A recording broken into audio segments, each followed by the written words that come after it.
رج نے خبر دی اور انہیں حضرت ابو ہریرہ رضی اللہ عنہ نے کہ رسول اللہ صلی اللہ علیہ وسلم نے فرمایا، کفر کی چوٹی مشرق میں ہے اور فخر اور تکبر کرنا گھوڑے والوں، اونٹ والوں اور زمینداروں میں ہوتا ہے جو عموماً گاؤں کے رہنے والے ہوتے ہیں، اور بکری والوں میں دل جمائی ہوتی ہے۔ صحیح بخاری حدیث نمبر 3301۔ قیس نے بیان کیا اور ان سے عقبہ بن عمرو ابو مسعود رضی اللہ عنہ نے بیان کیا کہ رسول اللہ صلی اللہ علیہ وسلم نے یمن کی طرف اپنے ہاتھ سے اشارہ کرتے ہوئے فرمایا کہ ایمان تو ادھر ہے یمن میں، ہاں، اور قساوت اور سخت دلی ان لوگوں میں ہے جو اونٹوں کی دمیں پکڑے چلاتے رہتے ہیں، جہاں سے شیطان کی چوٹیاں نمودار ہوں گی، یعنی ربیہ اور مزر کی قوموں میں۔ صحیح بخاری حدیث نمبر 3302۔ ایرج نے بیان کیا اور ان سے ابو ہریرہ رضی اللہ عنہ نے بیان کیا کہ نبی کریم صلی اللہ علیہ وسلم نے فرمایا، جب مرغ کی بانگ سنو تو اللہ سے اس کے فضل کا سوال کیا کرو کیونکہ اس نے فرشتے کو دیکھا ہے، اور جب گدھے کی آواز سنو تو شیطان سے اللہ کی پناہ مانگو کیونکہ اس نے شیطان کو دیکھا ہے۔ صحیح بخاری حدیث نمبر 3303۔ عطا بن ابی رباح نے خبر دی اور انہوں نے جابر بن عبداللہ رضی اللہ عنہ سے سنا کہ رسول اللہ صلی اللہ علیہ وسلم نے فرمایا، جب رات کا اندھیرا شروع ہو، یا آپ نے یہ فرمایا کہ جب شام ہو جائے تو اپنے بچوں کو اپنے پاس روک لیا کرو کیونکہ شیاطین اس وقت پھیلتے ہیں، البتہ جب ایک گھڑی رات گزر جائے تو انہیں چھوڑ دو اور اللہ کا نام لے کر دروازے بند کر لو کیونکہ شیطان کسی بند دروازے کو نہیں کھول سکتا۔ ابن جریج نے بیان کیا کہ مجھے عمرو بن دینار نے خبر دی کہ انہوں نے حضرت جابر بن عبداللہ رضی اللہ عنہ سے بالکل اسی طرح حدیث سنی تھی جس طرح مجھے عطا نے خبر دی تھی، البتہ انہوں نے اس کا ذکر نہیں کیا کہ اللہ کا نام لو۔ صحیح بخاری حدیث نمبر 3304۔ موسیٰ بن اسماعیل نے بیان کیا، کہا ہم سے وہیب نے، ان سے خالد نے، ان سے محمد بن سیرین نے اور ان سے حضرت ابو ہریرہ رضی اللہ عنہ نے کہ نبی کریم صلی اللہ علیہ وسلم نے فرمایا، بنی اسرائیل میں کچھ لوگ غائب ہو گئے، ان کی صورتیں مسخ ہو گئیں، میرا تو یہ خیال ہے کہ انہیں چوہے کی صورت میں مسخ کر دیا گیا ہے، کیونکہ چوہوں کے سامنے جب اونٹ کا دودھ رکھا جاتا ہے تو وہ اسے نہیں پیتے، کیونکہ بنی اسرائیل کے دین میں اونٹ کا گوشت حرام تھا، اور اگر بکری کا دودھ رکھا جائے تو پی جاتے ہیں۔ پھر میں نے یہ حدیث کعب احبار سے بیان کی تو انہوں نے حیرت سے پوچھا، کیا واقعی آپ نے حضرت صلی اللہ علیہ وسلم سے یہ حدیث سنی ہے؟ کئی مرتبہ انہوں نے یہ سوال کیا۔ اس پر میں نے کہا کہ حضرت صلی اللہ علیہ وسلم سے نہیں سنی تو پھر کس سے؟ میں تورات پڑھا کرتا ہوں کہ اس سے نقل کر کے بیان کرتا ہوں۔ صحیح بخاری حدیث نمبر 3305۔ یونس نے بیان کیا، ان سے ابن شہاب نے، ان سے عروہ نے، انہوں نے عائشہ رضی اللہ عنہ سے بیان کیا کہ نبی کریم صلی اللہ علیہ وسلم نے گرگٹ چھپکلی کے متعلق فرمایا تھا کہ وہ موذی جانور ہے، لیکن میں نے آپ سے اسے مار ڈالنے کا حکم نہیں سنا تھا۔ اور سعد بن ابی وقاص رضی اللہ عنہ بتاتے تھے کہ حضرت صلی اللہ علیہ وسلم نے اسے مار ڈالنے کا حکم فرمایا ہے۔ صحیح بخاری حدیث نمبر 3306۔ عبد الحمید بن جبیر بن شیبہ نے بیان کیا، ان سے سعید بن مسیب نے بیان کیا اور انہیں ام شریک رضی اللہ عنہا نے خبر دی کہ نبی کریم صلی اللہ علیہ وسلم نے گرگٹ کو مار ڈالنے کا حکم فرمایا ہے۔ صحیح بخاری حدیث نمبر 3307۔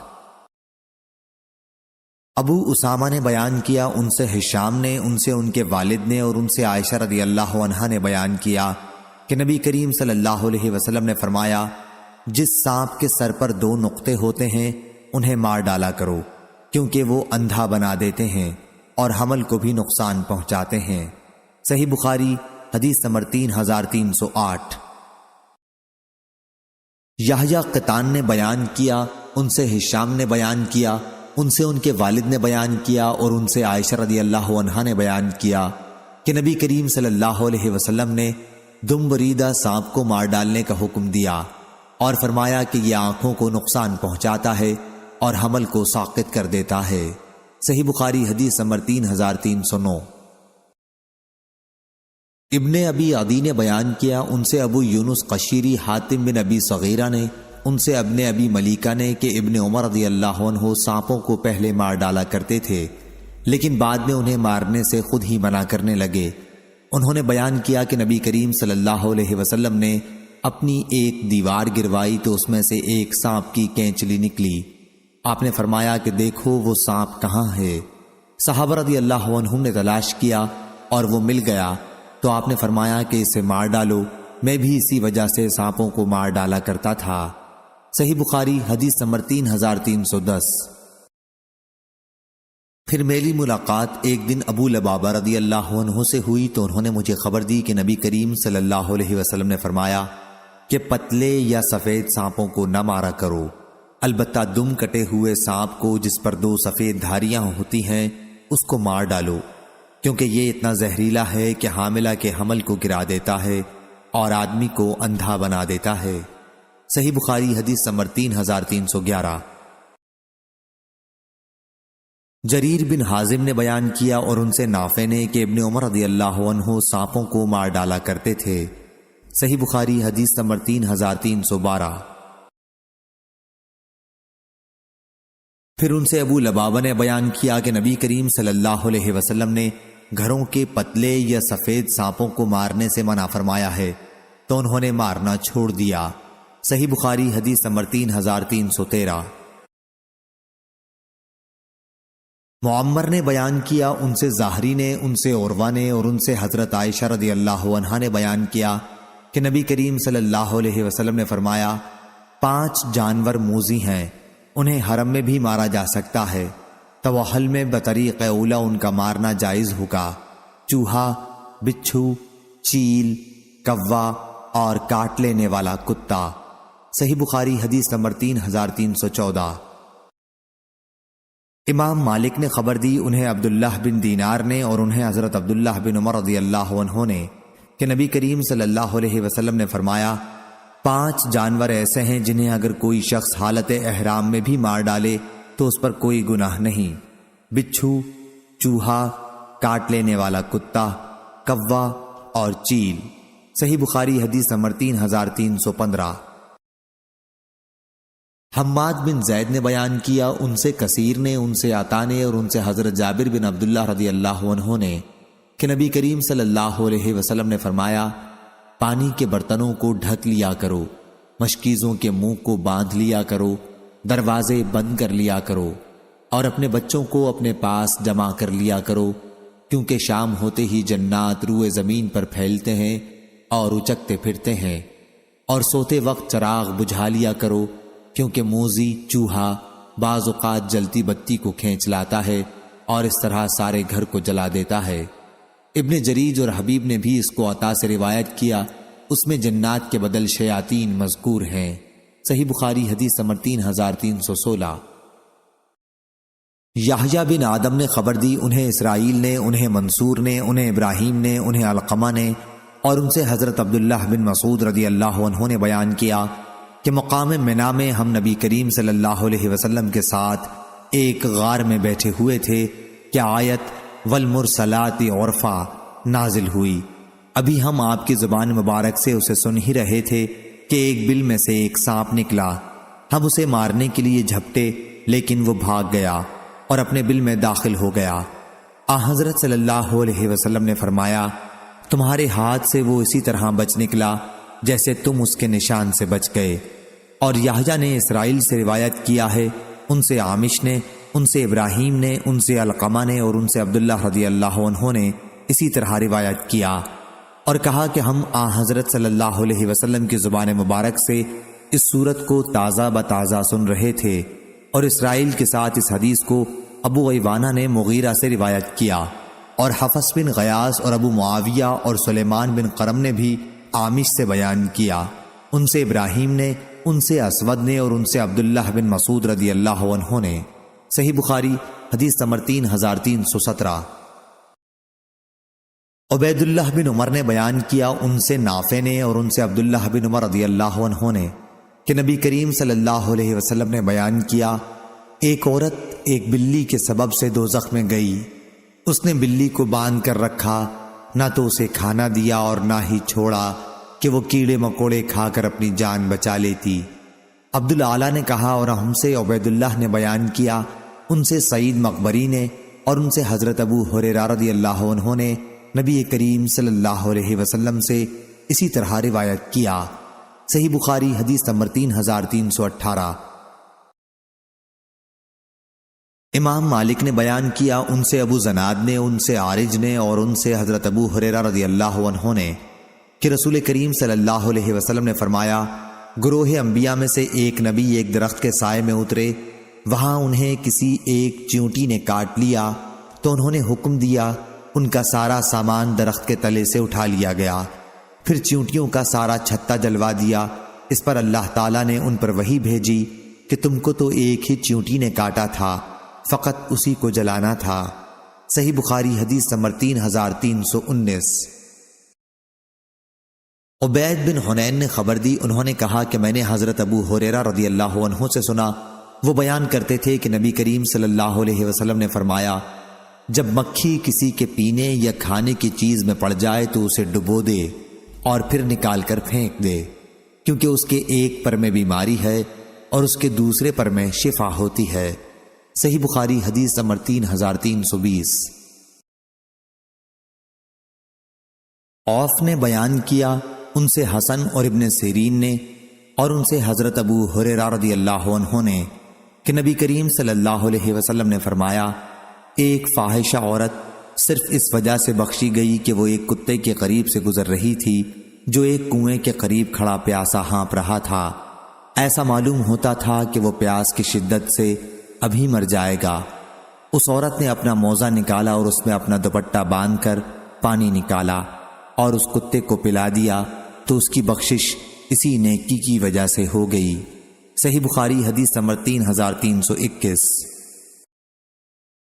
سفیان نے بیان کیا، کہا کہ میں نے زہری سے اس حدیث کو اس طرح یاد رکھا کہ مجھ کو کوئی شک ہی نہیں، جیسے اس میں شک نہیں کہ تو اس جگہ موجود ہے۔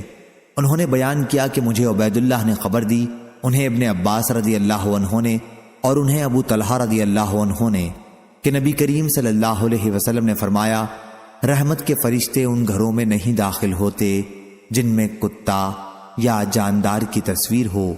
صحیح بخاری حدیث نمبر 3322۔ امام مالک نے خبر دی، انہیں نافع نے اور انہیں حضرت عبداللہ بن عمر رضی اللہ عنہ نے کہ نبی کریم صلی اللہ علیہ وسلم نے کتوں کو مارنے کا حکم فرمایا ہے۔ صحیح بخاری حدیث نمبر 3323۔ ابو سلمہ نے بیان کیا اور ان سے حضرت ابو ہریرہ رضی اللہ عنہ نے بیان کیا کہ نبی کریم صلی اللہ علیہ وسلم نے فرمایا، جو شخص کتا پالے اس کے عمل نیک میں سے روزانہ ایک قرات ثواب کم کر دیا جاتا ہے۔ کھیت کے لیے یا مویشی کے لیے جو کتے پالے جائیں وہ اس سے الگ ہیں۔ صحیح بخاری حدیث نمبر 3324۔ سائب بن یزید نے خبر دی، انہوں نے سفیان بن ابی ظہیر شنوی رضی اللہ عنہ سے سنا، انہوں نے رسول اللہ صلی اللہ علیہ وسلم سے سنا، آپ نے فرمایا کہ جس نے کوئی کتا پالا، نہ تو پالنے والے کا مقصد کھیت کی حفاظت ہے اور نہ مویشیوں کی، تو روزانہ اس کے نیک عمل میں سے ایک قرات ثواب کی کمی ہو جاتی ہے۔ صحیح بخاری حدیث نمبر 3325۔ عبد الرزاق نے بیان کیا، ان سے معمر نے، ان سے حمام نے اور ان سے حضرت ابو ہریرہ رضی اللہ عنہ نے کہ نبی کریم صلی اللہ علیہ وسلم نے فرمایا، اللہ پاک نے آدم علیہ السلام کو پیدا کیا تو ان کو 60 ہاتھ لمبا بنایا، پھر فرمایا کہ جا اور ان ملائکہ کو سلام کر، دیکھنا کن لفظوں میں وہ تمہارے سلام کا جواب دیتے ہیں، کیونکہ وہی تمہارا اور تمہاری اولاد کا طریقہ سلام ہوگا۔ آدم علیہ السلام گئے اور کہا، السلام علیکم۔ فرشتوں نے جواب دیا، السلام علیکہ ورحمۃ اللہ۔ انہوں نے ورحمۃ اللہ کا جملہ بڑھا دیا۔ پس جو کوئی بھی جنت میں داخل ہوگا وہ آدم علیہ السلام کی شکل اور قامت پر داخل ہوگا۔ آدم علیہ السلام کے بعد انسانوں میں اب تک قد چھوٹے ہوتے رہے۔ صحیح بخاری حدیث نمبر 3326۔ جریر نے بیان کیا، ان سے عمارہ نے، ان سے ابو ذرع نے اور ان سے حضرت ابو ہریرہ رضی اللہ عنہ نے کہ رسول اللہ صلی اللہ علیہ وسلم نے فرمایا، سب سے پہلا گروہ جو جنت میں داخل ہوگا ان کی صورتیں ایسی روشن ہوں گی جیسے 14ویں کا چاند روشن ہوتا ہے۔ پھر جو لوگ اس کے بعد داخل ہوں گے وہ آسمان کے سب سے زیادہ روشن ستارے کی طرح چمکتے ہوں گے۔ نہ تو ان لوگوں کو پیشاب کی ضرورت ہوگی نہ پاخانے کی، نہ وہ تھوکیں گے نہ ناک سے آلائش نکالیں گے۔ ان کے کنگھے سونے کے ہوں گے اور ان کا پسینہ مشک کی طرح ہوگا۔ ان کی انگیٹھیوں میں خوشبودار عود جلتا ہوگا، یہ عود نہایت خوشبودار عود ہوگا۔ ان کی بیویاں بڑی آنکھوں والی حوریں ہوں گی، سب کی صورتیں ایک ہوں گی، یعنی اپنے والد آدم علیہ السلام کے قد و قامت پر 60 ہاتھ اونچے ہوں گے۔ صحیح بخاری حدیث نمبر 3327۔ یحییٰ قطان نے بیان کیا، ان سے ہشام بن عروہ نے، ان سے ان کے باپ نے، ان سے زینب بنت ابی سلمہ نے، ان سے ام المومنین ام سلمہ رضی اللہ عنہا نے کہ ام سلیم رضی اللہ عنہا نے عرض کیا، یا رسول اللہ تعالی حق بات سے نہیں شرماتا، تو کیا اگر عورت کو احتلام ہو تو اس پر بھی غسل ہوگا؟ آپ نے فرمایا کہ ہاں، بشرطے کہ وہ تری دیکھ لے۔ ام المومنین ام سلمہ رضی اللہ عنہا کو اس بات پر ہنسی آ گئی اور فرمانے لگی، کیا عورت کو بھی احتلام ہوتا ہے؟ آپ نے فرمایا، اگر ایسا نہیں ہے تو پھر بچے میں ماں کی مشابہت کہاں سے آتی ہے؟ صحیح بخاری حدیث نمبر 3328۔ حضرت انس رضی اللہ عنہ نے بیان کیا کہ حضرت عبداللہ بن سلام رضی اللہ عنہ کو جب رسول کریم صلی اللہ علیہ وسلم کے مدینہ تشریف لانے کی خبر ملی تو وہ آپ کی خدمت میں آئے اور کہا کہ میں آپ سے 3 چیزوں کے بارے میں پوچھوں گا جنہیں نبی کے سوا اور کوئی نہیں جانتا۔ قیامت کی سب سے پہلی علامت کیا ہے؟ وہ کون سا کھانا ہے جو سب سے پہلے جنتیوں کو کھانے کے لیے دیا جائے گا؟ اور کس چیز کی وجہ سے بچہ اپنے باپ کے مشابہ ہوتا ہے؟ آپ صلی اللہ علیہ وسلم نے فرمایا کہ جبرائیل علیہ السلام نے ابھی مجھے آ کر اس کی خبر دی ہے۔ اس پر حضرت عبداللہ نے کہا، ملائکہ میں تو یہی یہودیوں کے دشمن ہیں۔ حضرت صلی اللہ علیہ وسلم نے فرمایا، قیامت کی سب سے پہلی علامت ایک آگ کی صورت میں ظاہر ہوگی جو لوگوں کو مشرق سے مغرب کی طرف ہانک لے جائے گی۔ سب سے پہلا کھانا جو اہل جنت کی دعوت کے لیے پیش کیا جائے گا وہ مچھلی کی کلیجی پر جو ٹکڑا لٹکا رہتا ہے وہ ہوگا۔ اور بچے کی مشابہت کا جہاں تک تعلق ہے تو جب مرد عورت کے قریب جاتا ہے اس وقت اگر مرد کی منی پہل کر جاتی ہے تو بچہ اسی کی شکل و صورت پر ہوتا ہے، اگر عورت کی منی پہل کر جائے تو پھر بچہ عورت کی شکل و صورت پر ہوتا ہے۔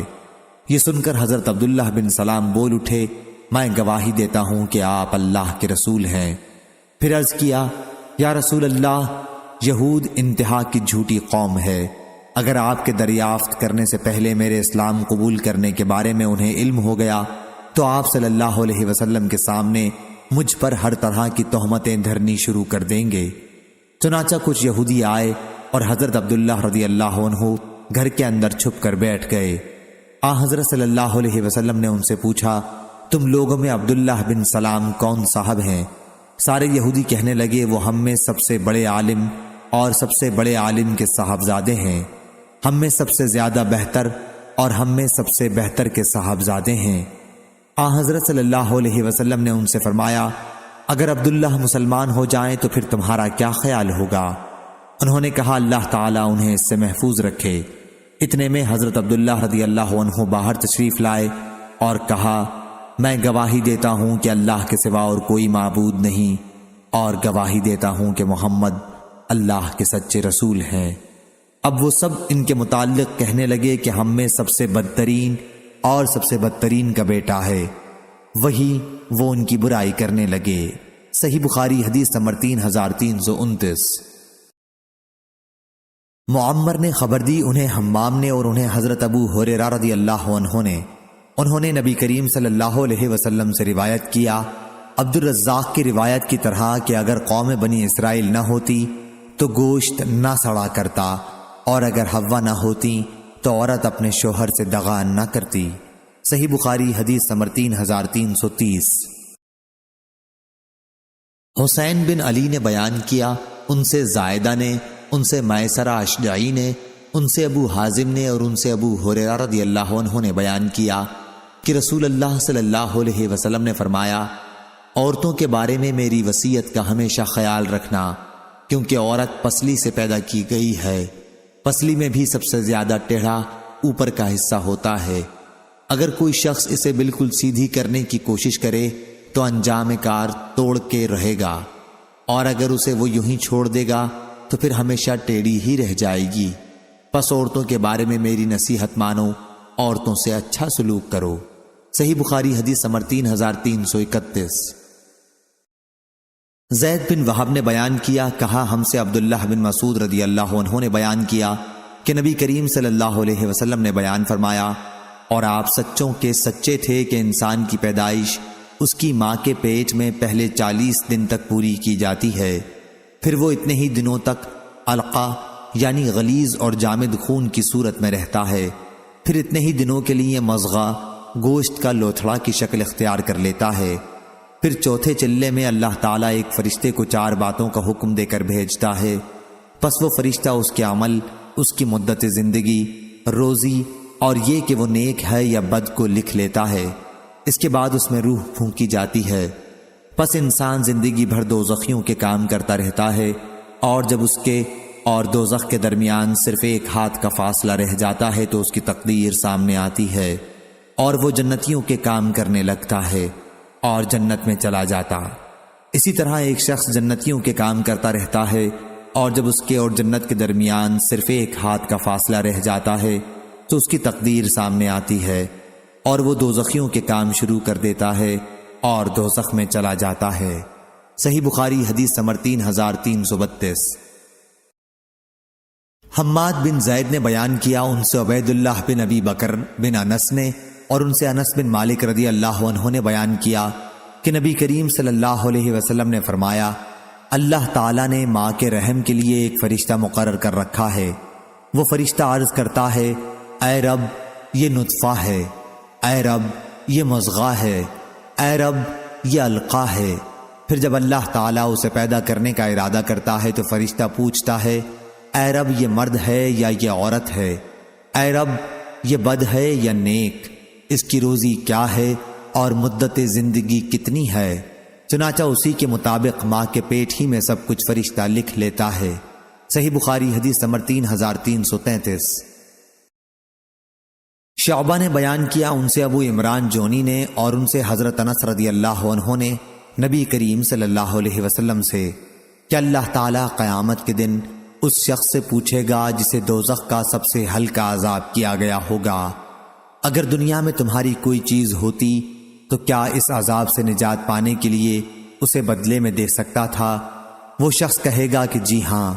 اس پر اللہ تعالیٰ فرمائے گا کہ جب تو آدم کی پیٹھ میں تھا تو میں نے تجھ سے اس سے بھی معمولی چیز کا مطالبہ کیا تھا روز ازل میں کہ میرا کسی کو بھی شریک نہ ٹھہرانا، لیکن جب تو دنیا میں آیا تو اسی شرک کا عمل اختیار کیا۔ صحیح بخاری حدیث نمبر 3334۔ عبداللہ بن مرہ نے بیان کیا، ان سے مسروق نے اور ان سے عبداللہ بن مسعود رضی اللہ عنہ نے بیان کیا کہ رسول اللہ صلی اللہ علیہ وسلم نے فرمایا، جب بھی کوئی انسان ظلم سے قتل کیا جاتا ہے تو آدم علیہ السلام کے سب سے پہلے بیٹے قابیل کے نامہ اعمال میں بھی اس قتل کا گناہ لکھا جاتا ہے، کیونکہ قتل ناحق کی بنا سب سے پہلے اسی نے قائم کی تھی۔ صحیح بخاری حدیث نمبر 3335۔ لیث بن سعد نے روایت کیا، یحییٰ بن سعید انصاری سے، ان سے عمرہ نے اور ان سے حضرت عائشہ رضی اللہ عنہا نے بیان کیا کہ میں نے نبی کریم صلی اللہ علیہ وسلم سے سنا، آپ فرما رہے تھے کہ روحوں کے جھنڈ الگ الگ تھے، پھر وہاں جن روحوں میں آپس میں پہچان تھی ان میں یہاں بھی محبت ہوتی ہے، اور جو وہاں غیر تھیں یہاں بھی وہ خلاف رہتی ہیں۔ اور یحییٰ بن ایوب نے بھی اس حدیث کو روایت کیا، کہا مجھ سے یحییٰ بن سعید نے بیان کیا آخر تک۔ صحیح بخاری حدیث نمبر 3336۔ سالم نے بیان کیا اور ان سے عبداللہ بن عمر رضی اللہ عنہ نے بیان کیا کہ رسول اللہ صلی اللہ علیہ وسلم لوگوں میں خطبہ سنانے کھڑے ہوئے، پہلے اللہ تعالیٰ کی اس کی شان کے مطابق ثنا بیان کی، پھر دجال کا ذکر فرمایا، اور فرمایا کہ میں تمہیں دجال کے فتنے سے ڈراتا ہوں، اور کوئی نبی ایسا نہیں گزرا جس نے اپنی قوم کو اس سے نہ ڈرایا ہو۔ نوح علیہ السلام نے بھی اپنی قوم کو اس سے ڈرایا تھا، لیکن میں تمہیں اس کے بارے میں ایک ایسی بات بتاتا ہوں جو کسی نبی نے بھی اپنی قوم کو نہیں بتائی تھی۔ تمہیں معلوم ہونا چاہیے کہ دجال کانا ہوگا، اور اللہ تعالیٰ اس عیب سے پاک ہے۔ صحیح بخاری حدیث نمبر 3337۔ شیبان نے بیان کیا، ان سے یحییٰ نے، ان سے ابو سلمہ نے، اور انہوں نے ابو ہریرہ رضی اللہ عنہ سے سنا۔ آپ نے بیان کیا کہ نبی کریم صلی اللہ علیہ وسلم نے فرمایا، کیوں نہ میں تمہیں دجال کے متعلق ایک ایسی بات بتا دوں جو کسی نبی نے اپنی قوم کو اب تک نہیں بتائی۔ وہ کانا ہوگا اور جنت اور جہنم جیسی چیز لائے گا، پس جسے وہ جنت کہے گا در حقیقت وہی دوزخ ہوگی، اور میں تمہیں اس کے فتنے سے اسی طرح ڈراتا ہوں جیسے نوح علیہ السلام نے اپنی قوم کو ڈرایا تھا۔ صحیح بخاری حدیث نمبر 3338۔ ابو سعید خدری نے بیان کیا کہ نبی کریم صلی اللہ علیہ وسلم نے فرمایا، قیامت کے دن نوح علیہ السلام بارگاہ الہی میں حاضر ہوں گے۔ اللہ تعالیٰ دریافت فرمائے گا، کیا میرا پیغام تم نے پہنچا دیا تھا؟ نوح علیہ السلام عرض کریں گے، میں نے تیرا پیغام پہنچا دیا تھا۔ اے رب العزت، اب اللہ تعالیٰ ان کی امت سے دریافت فرمائے گا، کیا نوح علیہ السلام نے تم تک میرا پیغام پہنچا دیا تھا؟ وہ جواب دیں گے، نہیں، ہمارے پاس تیرا کوئی نبی نہیں آیا۔ اس پر اللہ تعالیٰ نوح علیہ السلام سے دریافت فرمائے گا، اس کے لیے آپ کی طرف سے کوئی گواہی بھی دے سکتا ہے؟ وہ عرض کریں گے کہ محمد صلی اللہ علیہ وسلم اور ان کی امت کے لوگ میرے گواہ ہیں۔ چنانچہ ہم اس بات کی شہادت دیں گے کہ نوح علیہ السلام نے پیغام خداوندی اپنی قوم تک پہنچایا تھا، اور یہی مفہوم اللہ جل ذکرہ کے اس ارشاد کا ہے، کیا اور اسی طرح ہم نے تمہیں امت وسط بنایا تاکہ تم لوگوں پر گواہی دو، اور وسط کے معنی درمیانی کے ہیں۔ صحیح بخاری حدیث نمبر 3339۔ ابو حیان یحییٰ بن سعید نے بیان کیا، ان سے ابو زرع نے، اور ان سے ابو ہریرہ رضی اللہ عنہ نے بیان کیا کہ ہم نبی کریم صلی اللہ علیہ وسلم کے ساتھ ایک دعوت میں شریک تھے۔ آپ صلی اللہ علیہ وسلم کی خدمت میں دستی کا گوشت پیش کیا گیا جو آپ کو بہت مرغوب تھا۔ آپ نے اس دستی کی ہڈی کا گوشت دانتوں سے نکال کر کھایا، پھر فرمایا کہ میں قیامت کے دن لوگوں کا سردار ہوں گا۔ تمہیں معلوم ہے کہ کس طرح اللہ تعالیٰ قیامت کے دن تمام مخلوق کو ایک چٹیل میدان میں جمع کرے گا، اس طرح کہ دیکھنے والا سب کو ایک ساتھ دیکھ سکے گا، آواز دینے والے کی آواز ہر جگہ سنی جا سکے گی، اور سورج بالکل قریب ہو جائے گا۔ ایک شخص اپنے قریب کے دوسرے شخص سے کہے گا، دیکھتے نہیں کہ سب لوگ کیسی پریشانی میں مبتلا ہیں اور مصیبت کس حد تک پہنچ چکی ہے، کیوں نہ کسی ایسے شخص کی تلاش کی جائے جو اللہ پاک کی بارگاہ میں ہم سب کی شفاعت کے لیے جائے۔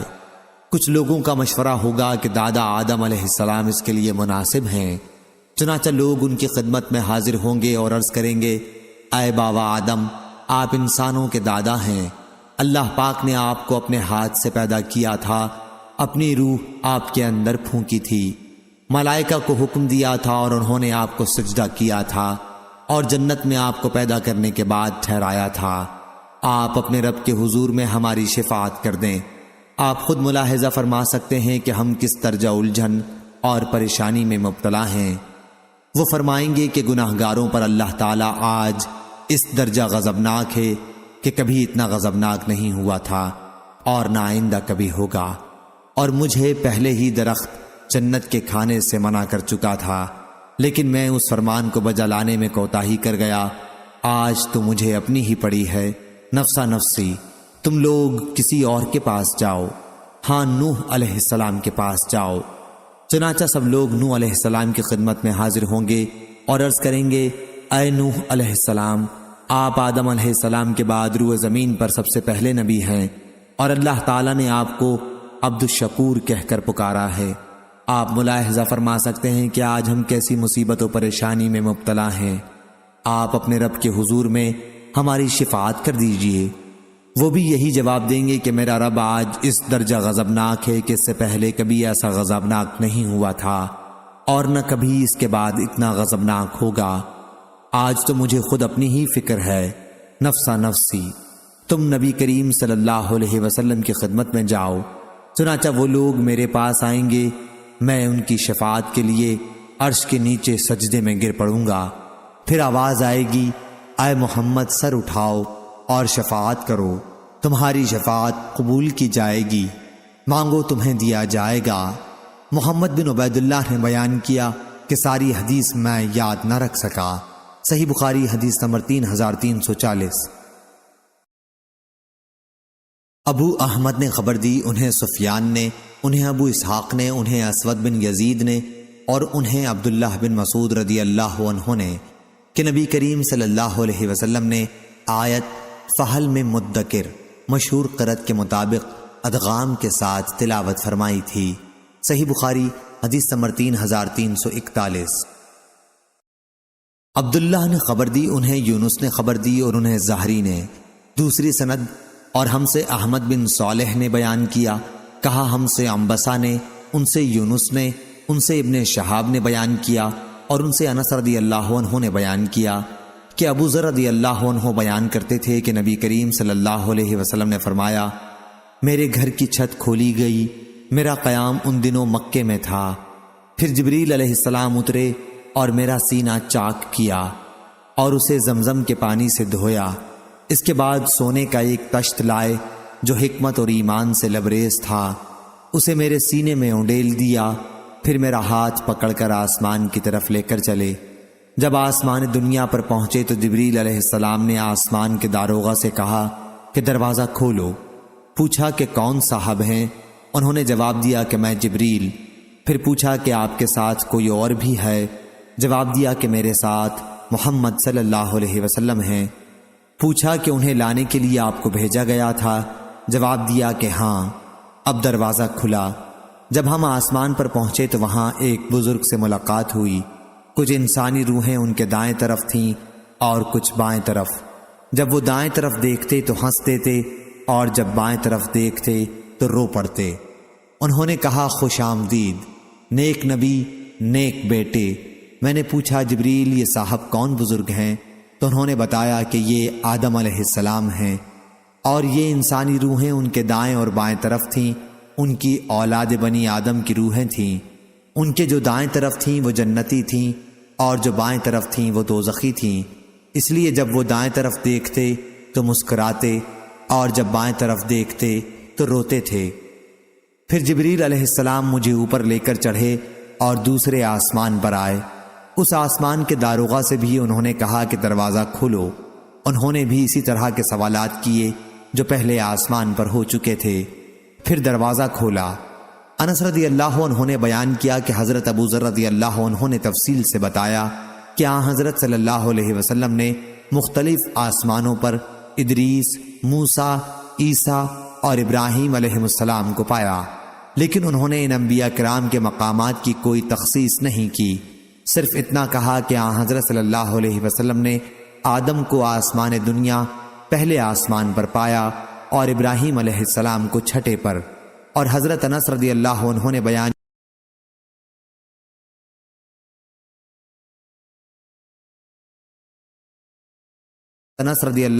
بیان کیا کہ پھر جبریل علیہ السلام ادریس علیہ السلام کے پاس سے گزرے تو انہوں نے کہا خوش آمدید، نیک نبی، نیک بھائی۔ میں نے پوچھا کہ یہ کون صاحب ہیں؟ جبریل علیہ السلام نے بتایا کہ یہ ادریس علیہ السلام ہیں۔ پھر میں عیسیٰ علیہ السلام کے پاس سے گزرا، انہوں نے بھی کہا خوش آمدید، نیک نبی، نیک بھائی۔ میں نے پوچھا یہ کون صاحب ہیں؟ تو بتایا کہ عیسیٰ علیہ السلام۔ پھر میں ابراہیم علیہ السلام کے پاس سے گزرا تو انہوں نے فرمایا کہ خوش آمدید، نیک نبی اور نیک بیٹے۔ میں نے پوچھا یہ کون ہیں؟ جواب دیا کہ یہ ابراہیم علیہ السلام ہیں۔ ابن شہاب سے زہری نے بیان کیا اور مجھے ایوب بن حزم نے خبر دی کہ ابن عباس رضی اللہ عنہ اور ابو حبہ انصاری رضی اللہ عنہ بیان کرتے تھے کہ نبی کریم صلی اللہ علیہ وسلم نے فرمایا، پھر مجھے اوپر لے کر چڑھے اور میں اتنے بلند مقام پر پہنچ گیا جہاں سے قلم کے لکھنے کی آواز صاف سننے لگی تھی۔ ابو بکر بن حزم نے بیان کیا اور انس بن مالک رضی اللہ عنہ نے بیان کیا کہ نبی کریم صلی اللہ علیہ وسلم نے فرمایا، پھر اللہ تعالیٰ نے 50 وقت کی نمازیں مجھ پر فرض کیں۔ میں اس فریضے کے ساتھ واپس ہوا اور جب موسیٰ علیہ السلام کے پاس سے گزرا تو انہوں نے پوچھا کہ آپ کی امت پر کیا چیز فرض کی گئی ہے؟ میں نے جواب دیا کہ 50 وقت کی نمازیں ان پر فرض ہوئی ہیں۔ انہوں نے کہا کہ آپ اپنے رب کے پاس واپس جائیں کیونکہ آپ کی امت میں اتنی نمازوں کی طاقت نہیں ہے۔ چنانچہ میں واپس ہوا اور رب العالمین کے دربار میں مراجعت کی۔ اس کے نتیجے میں اس کا ایک حصہ کم کر دیا گیا۔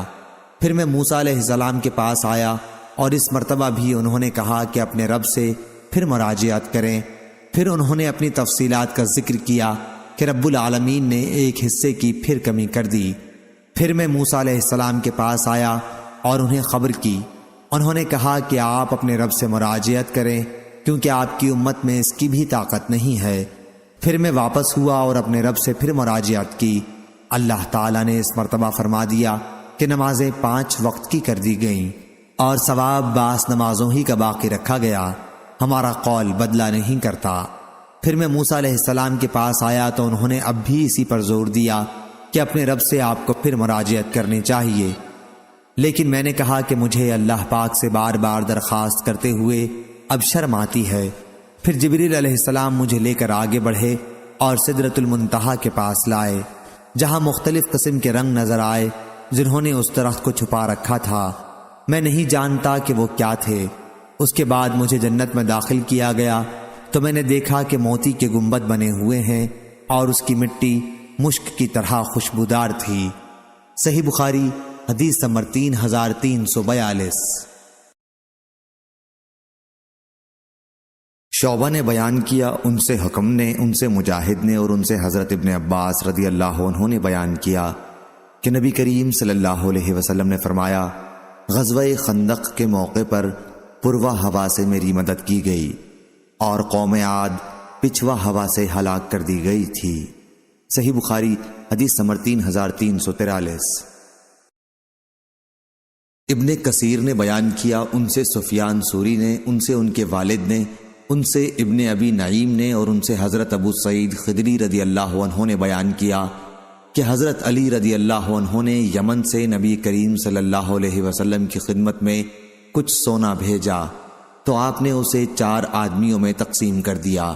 اقرا بن حابس حنظلی ثم المجاشعی، آئینہ بن بدر فزاری، زید تائی بنو نبہان والے اور علقمہ بن علاسہ عامری بنو کلاب والے۔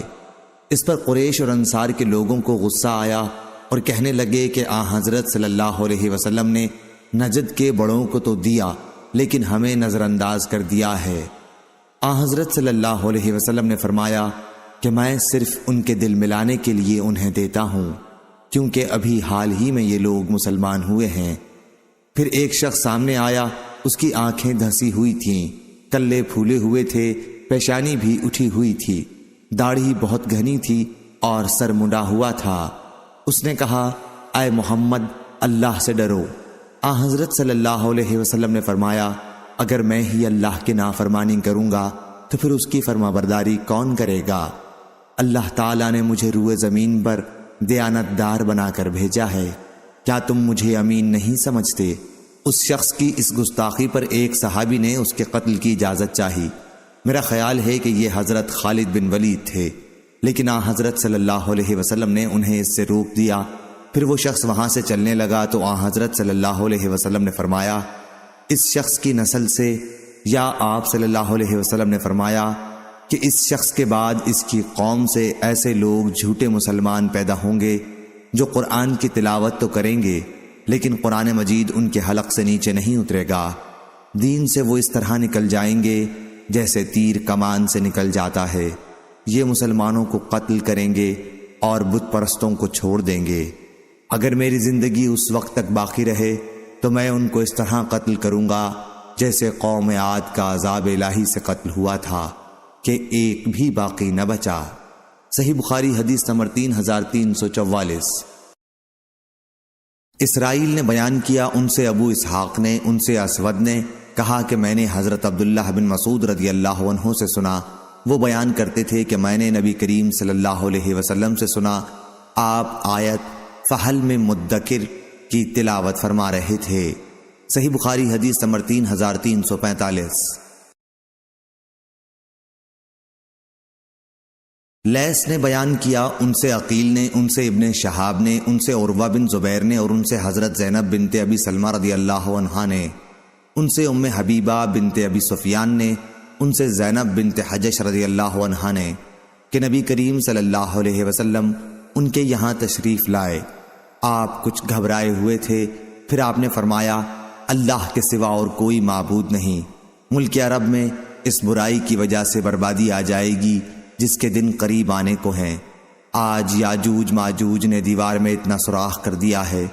پھر آن حضرت صلی اللہ علیہ وسلم نے انگوٹھے اور اس کے قریب کی انگلی سے حلقہ بنا کر بتلایا۔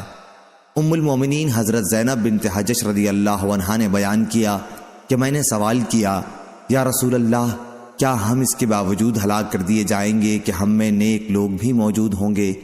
آپ نے فرمایا کہ جب فسق و فجور بڑھ جائے گا تو یقیناً بربادی ہوگی۔ صحیح بخاری حدیث نمبر 3346۔ مسلم بن ابراہیم نے بیان کیا، کہا ہم سے وہب نے، ان سے ابن طاؤس نے، ان سے ان کے والد طاؤس نے، ان سے حضرت ابو ہریرہ رضی اللہ عنہ نے بیان کیا کہ رسول اللہ صلی اللہ علیہ وسلم نے فرمایا، اللہ پاک نے یاجوج ماجوج کی دیوار سے اتنا کھول دیا ہے۔ پھر آپ نے اپنی انگلیوں سے 90 کا عدد بنا کر بتلایا۔ صحیح بخاری حدیث نمبر 3347۔ ابو اسامہ نے بیان کیا، ان سے عامش نے، ان سے ابو صالح نے، اور ان سے حضرت ابو سعید خدری رضی اللہ عنہ نے بیان کیا کہ نبی کریم صلی اللہ علیہ وسلم نے فرمایا کہ اللہ تعالیٰ قیامت کے دن فرمائے گا، اے آدم علیہ السلام عرض کریں گے، میں اطاعت کے لیے حاضر ہوں، مستعد ہوں، ساری بھلائیاں صرف تیرے ہی ہاتھ میں ہیں۔ اللہ تعالیٰ فرمائے گا، جہنم میں جانے والوں کو لوگوں میں سے الگ نکال لو۔ حضرت آدم علیہ السلام عرض کریں گے، اے اللہ، جہنمیوں کی تعداد کتنی ہے؟ اللہ تعالیٰ فرمائے گا کہ ہر 1000 میں سے 999۔ اس وقت کی ہولناکی اور وحشت سے بچے بوڑھے ہو جائیں گے اور ہر حاملہ عورت اپنا حمل گرا دے گی۔ اس وقت تم خوف و دہشت سے لوگوں کو مدہوشی کے عالم میں دیکھو گے، حالانکہ وہ بے ہوش نہ ہوں گے، لیکن اللہ کا عذاب بڑا ہی سخت ہوگا۔ صحابہ رضی اللہ عنہم نے عرض کیا، یا رسول اللہ، وہ ایک شخص ہم میں سے کون ہوگا؟ حضور صلی اللہ علیہ وسلم نے فرمایا کہ تمہیں بشارت ہو، وہ ایک آدمی تم میں سے ہوگا اور 1000 دوزخی یاجوج ماجوج کی قوم میں سے ہوں گے۔ پھر حضور صلی اللہ علیہ وسلم نے فرمایا، اس ذات کی قسم جس کے ہاتھ میں میری جان ہے، مجھے امید ہے کہ تم امت مسلمہ تمام جنت والوں کے 1/3 ہوگے۔ پھر ہم نے اللہ اکبر کہا تو آپ نے فرمایا کہ مجھے امید ہے تم تمام جنت والوں کے آدھے ہوگے۔ پھر ہم نے اللہ اکبر کہا، پھر آپ نے فرمایا کہ محشر میں تم لوگ تمام انسانوں کے مقابلے میں اتنے ہوگے جتنے کسی سفید بیل کے جسم پر ایک سیاہ بال، یا جتنے کسی سیاہ بال کے جسم پر ایک سفید بال ہوتا ہے۔ صحیح بخاری حدیث نمبر 3348۔ مغیرہ بن نعمان نے بیان کیا، کہا کہ مجھ سے سعید بن جبیر نے بیان کیا اور ان سے ابن عباس رضی اللہ عنہ نے کہ نبی کریم صلی اللہ علیہ وسلم نے فرمایا، تم لوگ حشر میں ننگے پاؤں، ننگے جسم اور بن ختنہ اٹھائے جاؤ گے۔ پھر آپ نے اس آیت کی تلاوت کی کہ جیسا کہ ہم نے پیدا کیا تھا پہلی مرتبہ، ہم ایسے ہی لوٹائیں گے۔ یہ ہماری طرف سے ایک وعدہ ہے جس کو ہم پورا کر کے رہیں گے۔ سورہ انبیاء۔ اور انبیاء میں سب سے پہلے حضرت ابراہیم علیہ السلام کو کپڑا پہنایا جائے گا، اور میرے اصحاب میں سے بعض کو جہنم کی طرف لے جایا جائے گا، تو میں پکار اٹھوں گا کہ یہ تو میرے اصحاب ہیں، میرے اصحاب۔ لیکن مجھے بتایا جائے گا کہ آپ کی وفات کے بعد ان لوگوں نے پھر کفر اختیار کر لیا تھا۔ اس وقت میں بھی وہی جملہ کہوں گا جو نیک بندے عیسیٰ علیہ السلام کہیں گے کہ جب تک میں ان کے ساتھ تھا، ان پر نگران تھا، اللہ تعالیٰ کے ارشاد الحکیم تک۔ صحیح بخاری حدیث نمبر 3349۔ عبد الحمید نے خبر دی، انہیں ابن ابی ذئب نے، انہیں سعید مقبری نے، اور انہیں حضرت ابو ہریرہ رضی اللہ عنہ نے کہ نبی کریم صلی اللہ علیہ وسلم نے فرمایا کہ حضرت ابراہیم علیہ السلام اپنے والد آزر سے قیامت کے دن جب ملیں گے تو ان کے والد کے چہرے پر سیاہی اور غبار ہوگا۔ حضرت ابراہیم علیہ السلام کہیں گے کہ کیا میں نے آپ سے نہیں کہا تھا کہ میری مخالفت نہ کیجیے؟ وہ کہیں گے کہ آج میں آپ کی مخالفت نہیں کرتا۔ حضرت ابراہیم علیہ السلام عرض کریں گے کہ اے رب، تو نے وعدہ فرمایا تھا کہ مجھے قیامت کے دن رسوا نہیں کرے گا۔ آج اس رسوائی سے بڑھ کر اور کون سی رسوائی ہوگی کہ میرے والد تیری رحمت سے سب سے زیادہ دور ہیں۔ اللہ تعالیٰ فرمائے گا کہ میں نے جنت کافروں پر حرام قرار دی ہے۔ پھر کہا جائے گا کہ اے ابراہیم، تمہارے قدموں کے نیچے کیا چیز ہے؟ وہ دیکھیں گے تو ایک ذبح کیا ہوا جانور خون میں لتھڑا ہوا وہاں پڑا ہوگا، اور پھر اس کے پاؤں پکڑ کر اسے جہنم میں ڈال دیا جائے گا۔ صحیح بخاری حدیث نمبر 3350۔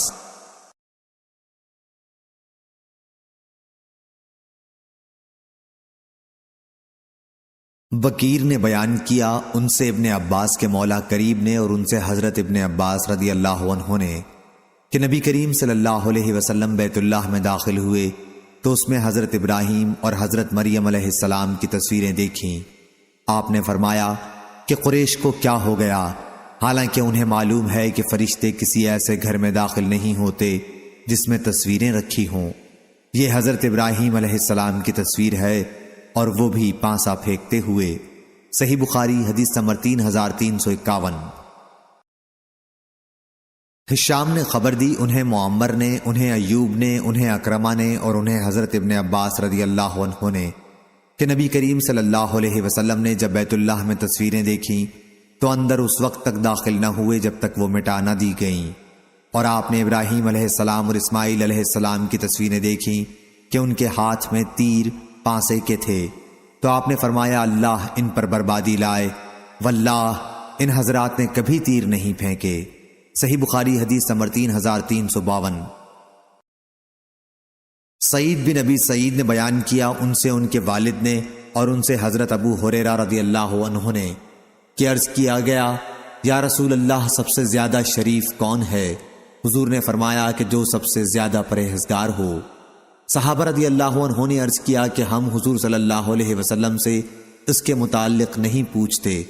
حضور صلی اللہ علیہ وسلم نے فرمایا پھر اللہ کے نبی یوسف بن نبی اللہ بن خلیل اللہ سب سے زیادہ شریف ہے۔ صحابہ رضی اللہ عنہم نے کہا کہ ہم اس کے متعلق بھی نہیں پوچھتے۔ حضور صلی اللہ علیہ وسلم نے فرمایا کہ اچھا عرب کے خاندانوں کے متعلق تم پوچھنا چاہتے ہو، سنو، جو جاہلیت میں شریف تھے اسلام میں بھی وہ شریف ہیں جبکہ دین کی سمجھ انہیں آ جائے۔ ابو اسامہ اور معمر نے عبید اللہ سے بیان کیا، ان سے سعید نے اور ان سے حضرت ابو ہریرہ رضی اللہ عنہ نے اور انہوں نے نبی کریم صلی اللہ علیہ وسلم سے۔ صحیح بخاری حدیث نمبر 3353۔ سمرہ رضی اللہ عنہ نے بیان کیا کہ نبی کریم صلی اللہ علیہ وسلم نے فرمایا آج کی رات میرے پاس خواب میں 2 فرشتے جبرائیل و میکائیل علیہ السلام آئے، پھر یہ دونوں فرشتے مجھے ساتھ لے کر ایک لمبے قد کے بزرگ کے پاس گئے۔ وہ اتنے لمبے تھے کہ ان کا سر میں نہیں دیکھ پاتا تھا، اور یہ حضرت ابراہیم علیہ السلام تھے۔ صحیح بخاری حدیث نمبر 3354۔ نظر نے بیان کیا، کہا ہم کو ابن عون نے خبر دی، انہیں مجاہد نے اور انہوں نے حضرت ابن عباس رضی اللہ عنہ سے سنا، آپ کے سامنے لوگ دجال کا تذکرہ کر رہے تھے کہ اس کی پیشانی پر لکھا ہوا ہوگا کافر، یا یوں لکھا ہوا ہوگا کاف فے رے۔ حضرت ابن عباس رضی اللہ عنہ نے کہا کہ حضرت صلی اللہ علیہ وسلم سے میں نے یہ حدیث نہیں سنی تھی، البتہ آپ نے ایک مرتبہ یہ حدیث بیان فرمائی کہ ابراہیم علیہ السلام کی شکل و وضع معلوم کرنے کے لیے تم اپنے صاحب کو دیکھ سکتے ہو، اور حضرت موسیٰ علیہ السلام کا بدن گٹھا ہوا گندم گول ایک سرخ اونٹ پر سوار تھے جس کی نکیل کھجور کی چھال کی تھی، جیسے میں انہیں اس وقت بھی دیکھ رہا ہوں کہ وہ اللہ کی بڑائی بیان کرتے وادی میں اتر رہے ہیں۔ صحیح بخاری حدیث نمبر 3355۔ عبد الرحمن القرشی نے بیان کیا، ان سے ابو زناد نے، ان سے عیرج نے اور ان سے حضرت ابو ہریرہ رضی اللہ عنہ نے بیان کیا کہ نبی کریم صلی اللہ علیہ وسلم نے فرمایا حضرت ابراہیم علیہ السلام نے 80 سال کی عمر میں بسولے سے ختنہ کیا۔ صحیح بخاری حدیث نمبر 3356۔ جریر بن حازم نے خبر دی، انہیں ایوب سختیانی نے، انہیں محمد بن سیرین نے، اور ان سے حضرت ابو ہریرہ رضی اللہ عنہ نے بیان کیا کہ رسول اللہ صلی اللہ علیہ وسلم نے فرمایا، ابراہیم علیہ السلام نے توریہ 3 مرتبہ کے سوا اور کبھی نہیں کیا۔ صحیح بخاری حدیث نمبر 3357۔ حماد بن زید نے بیان کیا، ان سے ایوب نے، ان سے محمد نے، اور ان سے ابو ہریرہ رضی اللہ عنہ نے بیان کیا کہ ابراہیم علیہ السلام نے 3 مرتبہ جھوٹ بولا تھا، تو ان میں سے خالص اللہ عز و جل کی رضا کے لیے تھے۔ ایک تو ان کا فرمانا بطور توریہ کے کہ میں بیمار ہوں، اور دوسرا ان کا یہ فرمانا کہ بلکہ یہ کام تو ان کے بڑے بت نے کیا ہے۔ اور بیان کیا کہ ایک مرتبہ ابراہیم اور سارہ علیہ السلام ایک ظالم بادشاہ کی حدود سلطنت سے گزر رہے تھے۔ بادشاہ کو خبر ملی کہ یہاں ایک شخص آیا ہوا ہے اور اس کے ساتھ دنیا کی ایک خوبصورت ترین عورت ہے۔ بادشاہ نے ابراہیم علیہ السلام کے پاس اپنا آدمی بھیج کر انہیں بلوایا اور حضرت سارہ کے متعلق پوچھا کہ یہ کون ہے۔ حضرت ابراہیم علیہ السلام نے فرمایا کہ یہ میری بہن ہے۔ پھر آپ سارہ کے پاس آئے اور فرمایا کہ اے سارہ، یہاں میرے اور تمہارے سوا اور کوئی بھی مومن نہیں ہے، اور اس بادشاہ نے مجھ سے پوچھا تو میں نے اس سے کہہ دیا کہ تم میری دینی اعتبار سے بہن ہو، اس لیے اب تم کوئی ایسی بات نہ کہنا جس سے میں جھوٹا بنوں۔ پھر اس ظالم نے حضرت سارہ کو بلوایا، اور جب وہ اس کے پاس گئیں تو اس نے ان کی طرف ہاتھ بڑھانا چاہا، لیکن فوراً ہی پکڑ لیا گیا۔ پھر وہ کہنے لگا کہ میرے لیے اللہ سے دعا کرو کہ اس مصیبت سے نجات دے، میں اب تمہیں کوئی نقصان نہیں پہنچاؤں گا۔ چنانچہ انہوں نے اللہ سے دعا کی اور وہ چھوڑ دیا گیا۔ لیکن پھر دوسری مرتبہ اس نے ہاتھ بڑھایا اور اس مرتبہ بھی اسی طرح پکڑ لیا گیا، بلکہ اس سے بھی زیادہ سخت، اور پھر کہنے لگا کہ اللہ سے میرے لیے دعا کرو، میں اب تمہیں کوئی نقصان نہیں پہنچاؤں گا۔ سارہ نے دعا کی اور وہ چھوڑ دیا گیا۔ اس کے بعد اس نے اپنے کسی خدمتگار کو بلا کر کہا کہ تم لوگ میرے پاس کسی انسان کو نہیں لائے ہو، یہ تو کوئی سرکش جن ہے۔ جاتے ہوئے سارہ کے لیے اس نے ہاجرہ کو خدمت کے لیے دیا۔ جب سارہ آئیں تو ابراہیم علیہ السلام کھڑے نماز پڑھ رہے تھے۔ آپ نے ہاتھ کے اشارے سے ان کا حال پوچھا۔ انہوں نے کہا کہ اللہ تعالیٰ نے کافر، یا یہ کہا کہ فاجر کے فریب کو اسی کے منہ پر دے مارا، اور ہاجرہ کو خدمت کے لیے دیا۔ ابو ہریرہ رضی اللہ عنہ نے کہا کہ اے بنی ماؤس سما، اے آسمانی پانی کی اولاد، یعنی اہل عرب، تمہاری والدہ یہی حضرت ہاجرہ ہیں۔ صحیح بخاری حدیث نمبر 3358۔ ابن جریج نے خبر دی، انہیں عبد الحمید بن جبیر نے، انہیں سعید بن مسیب نے، اور انہیں حضرت ام شریک رضی اللہ عنہا نے کہ نبی کریم صلی اللہ علیہ وسلم نے گرگٹ کو مارنے کا حکم دیا تھا، اور فرمایا کہ اس نے حضرت ابراہیم علیہ السلام کی آگ پر پھونکا تھا۔ صحیح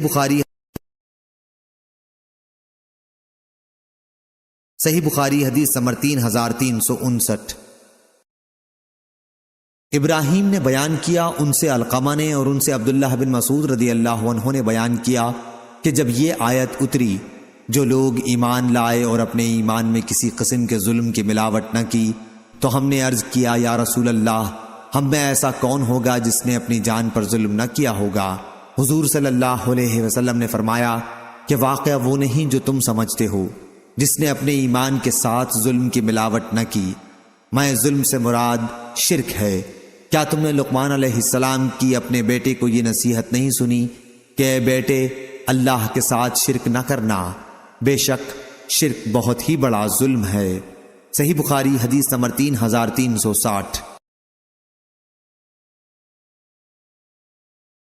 ابو زرع نے بیان کیا، اور ان سے حضرت ابو ہریرہ رضی اللہ عنہ نے بیان کیا کہ نبی کریم صلی اللہ علیہ وسلم کی خدمت میں ایک مرتبہ گوشت پیش کیا گیا، تو آپ نے فرمایا کہ اللہ تعالیٰ قیامت کے دن اولین و آخرین کو ایک ہموار اور وسیع میدان میں جمع کرے گا، اسی طرح کہ پکارنے والا سب کو اپنی بات سنا سکے گا، اور دیکھنے والا سب کو ایک ساتھ دیکھ سکے گا، کیونکہ یہ میدان ہموار ہوگا، زمین کی طرح گول نہ ہوگا، اور لوگوں سے سورج بالکل قریب ہو جائے گا۔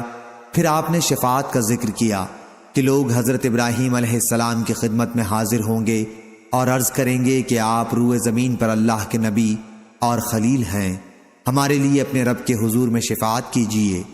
پھر انہیں اپنے جھوٹ طوریا یاد آ جائیں گے اور کہیں گے کہ آج تو مجھے اپنی ہی فکر ہے، تم لوگ حضرت موسیٰ علیہ السلام کے پاس جاؤ۔ ابو ہریرہ رضی اللہ عنہ کے ساتھ حضرت انس رضی اللہ عنہ نے بھی نبی کریم صلی اللہ علیہ وسلم سے اس حدیث کو روایت کیا ہے۔ صحیح بخاری حدیث نمبر 3361۔ جریر بن حازم نے بیان کیا، ان سے ایوب سختیانی نے، ان سے عبداللہ بن سعید بن جبیر نے، ان سے ان کے والد سعید بن جبیر نے، اور ان سے ابن عباس رضی اللہ عنہ نے کہ نبی کریم صلی اللہ علیہ وسلم نے فرمایا، اللہ اسماعیل کی والدہ حضرت ہاجرہ پر رحم کرے، اگر انہوں نے جلدی نہ کی ہوتی اور زمزم کے پانی کے گرد منڈیر نہ بناتی تو آج وہ ایک بہتا ہوا چشمہ ہوتا۔ صحیح بخاری حدیث نمبر 3362۔ محمد بن عبداللہ انصاری نے کہا کہ ہم سے اسی طرح یہ حدیث ابن جریج نے بیان کی، لیکن کثیر بن کثیر نے مجھ سے یوں بیان کیا کہ میں اور عثمان بن ابو سلیمان دونوں سعید بن جبیر کے پاس بیٹھے ہوئے تھے، اتنے میں انہوں نے کہا کہ ابن عباس رضی اللہ عنہ نے مجھ سے یہ حدیث اس طرح بیان نہیں کی، بلکہ یوں کہا کہ ابراہیم علیہ السلام اپنے بیٹے اسماعیل اور ان کی والدہ حضرت ہاجرہ کو لے کر مکے کی سرزمین کی طرف آئے۔ حضرت ہاجرہ اسماعیل کو دودھ پلاتی تھیں، ان کے ساتھ ایک پرانی مشق تھی۔ ابن عباس نے اس حدیث کو مرفوع نہیں کیا۔ صحیح بخاری حدیث نمبر 3363۔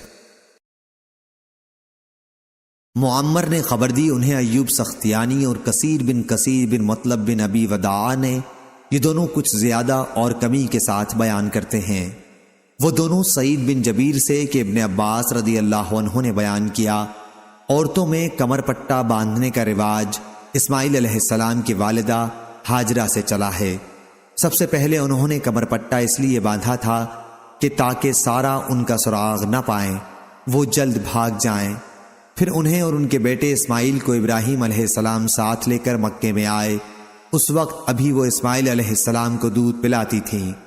ابراہیم علیہ السلام نے دونوں کو ایک بڑے درخت کے پاس بٹھا دیا جو اس جگہ تھا جہاں اب زمزم ہے، مسجد کی بلند جانب میں۔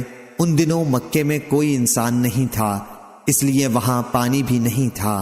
ابراہیم علیہ السلام نے ان دونوں کو وہیں چھوڑ دیا اور ان کے لیے ایک چمڑے کے تھیلے میں کھجور اور ایک مشک میں پانی رکھ دیا۔ پھر ابراہیم علیہ السلام اپنے گھر کے لیے روانہ ہوئے۔ اس وقت اسماعیل علیہ السلام کی والدہ ان کے پیچھے پیچھے آئیں اور کہا کہ اے ابراہیم، اس خشک جنگل میں جہاں کوئی بھی آدمی اور کوئی بھی چیز موجود نہیں، آپ ہمیں چھوڑ کر کہاں جا رہے ہیں؟ انہوں نے کئی دفعہ اس بات کو دہرایا، لیکن ابراہیم علیہ السلام ان کی طرف دیکھتے نہیں تھے۔ آخر ہاجرہ نے پوچھا، کیا اللہ تعالیٰ نے آپ کو اس کا حکم دیا ہے؟ ابراہیم علیہ السلام نے فرمایا کہ ہاں۔ اس پر ہاجرہ بول اٹھی کہ پھر اللہ تعالیٰ ہماری حفاظت کرے گا، وہ ہم کو ہلاک نہیں کرے گا۔ چنانچہ وہ واپس آ گئیں اور ابراہیم علیہ السلام روانہ ہو گئے۔ جب وہ سنیا پہاڑی پر پہنچے جہاں سے وہ دکھائی نہیں دیتے تھے تو ادھر رخ کیا جہاں اب کعبہ ہے، جہاں پر ہاجرہ اور اسماعیل علیہ السلام کو چھوڑ کر آئے تھے۔ پھر آپ نے دونوں ہاتھ اٹھا کر یہ دعا کی، اے میرے رب، میں نے اپنی اولاد کو اس بے آب و دانہ میدان میں ٹھہرایا ہے۔ سورہ ابراہیم یشکرون تک۔ ادھر اسماعیل علیہ السلام کی والدہ ان کو دودھ پلانے لگیں اور خود پانی پینے لگیں۔ آخر جب مشک کا سارا پانی ختم ہو گیا تو وہ پیاسی رہنے لگیں اور ان کے لخت جگر بھی پیاسے رہنے لگے۔ وہ اب دیکھ رہی تھیں کہ سامنے ان کا بیٹا پیاس کی شدت سے پیچ و تاب کھا رہا ہے، یا کہا کہ زمین پر لوٹ رہا ہے۔ وہ وہاں سے ہٹ گئیں کیونکہ اس حالت میں بچے کو دیکھنے سے ان کا دل بے چین ہوتا تھا۔ صفا پہاڑی وہاں سے نزدیک تر تھی۔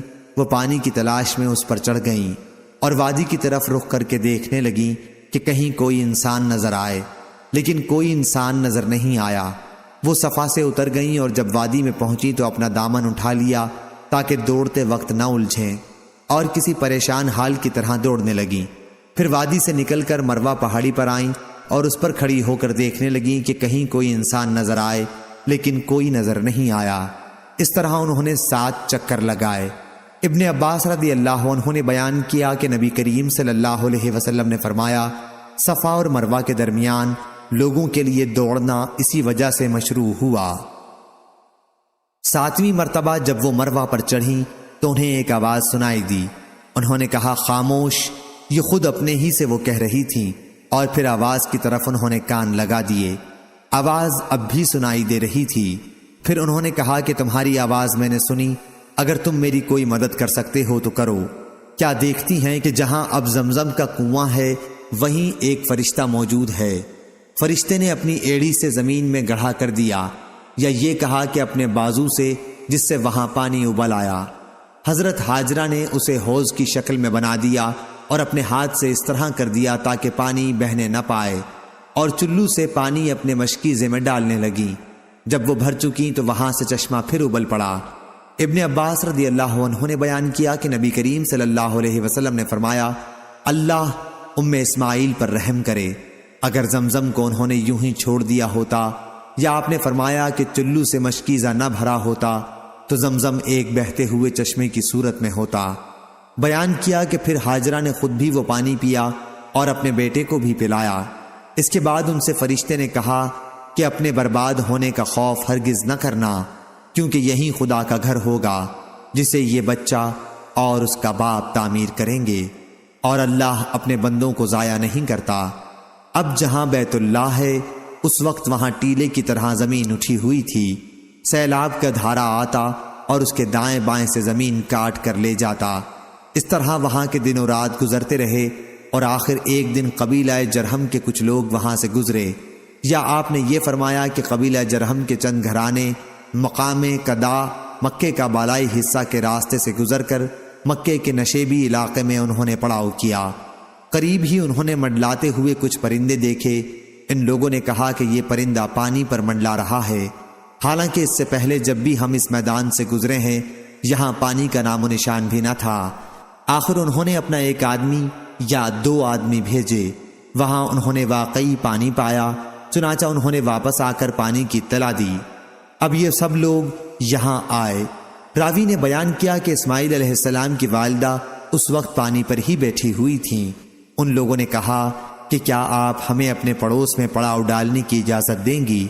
ہاجرہ نے فرمایا کہ ہاں، لیکن اس شرط کے ساتھ کہ پانی پر تمہارا کوئی حق نہیں ہوگا۔ انہوں نے اسے تسلیم کر لیا۔ ابن عباس رضی اللہ عنہ نے بیان کیا کہ نبی کریم صلی اللہ علیہ وسلم نے فرمایا، اب اسماعیل کو پڑوسی مل گئے۔ انسانوں کی موجودگی ان کے لیے دل جمعی کا باعث ہوئی۔ ان لوگوں نے خود بھی یہاں قیام کیا اور اپنے قبیلے کے دوسرے لوگوں کو بھی بلوا لیا، اور وہ سب لوگ بھی یہیں آ کر ٹھہر گئے۔ اس طرح یہاں ان کے کئی گھرانے آ کر آباد ہو گئے، اور بچہ اسماعیل علیہ السلام جرہم کے بچوں میں جوان ہوا اور ان سے عربی سیکھ لی۔ جوانی میں اسماعیل علیہ السلام ایسے خوبصورت تھے کہ آپ پر سب کی نظریں اٹھتی تھیں، اور سب سے زیادہ آپ بھلے لگتے تھے۔ چنانچہ جرہم والوں نے آپ کی اپنے قبیلے میں ایک لڑکی سے شادی کر دی۔ پھر اسماعیل علیہ السلام کی والدہ ہاجرہ کا انتقال ہو گیا۔ اسماعیل علیہ السلام کی شادی کے بعد ابراہیم علیہ السلام یہاں اپنے چھوڑے ہوئے خاندان کو دیکھنے آئے۔ اسماعیل علیہ السلام گھر پر نہیں تھے، اس لیے آپ نے ان کی بیوی سے اسماعیل علیہ السلام کے متعلق پوچھا۔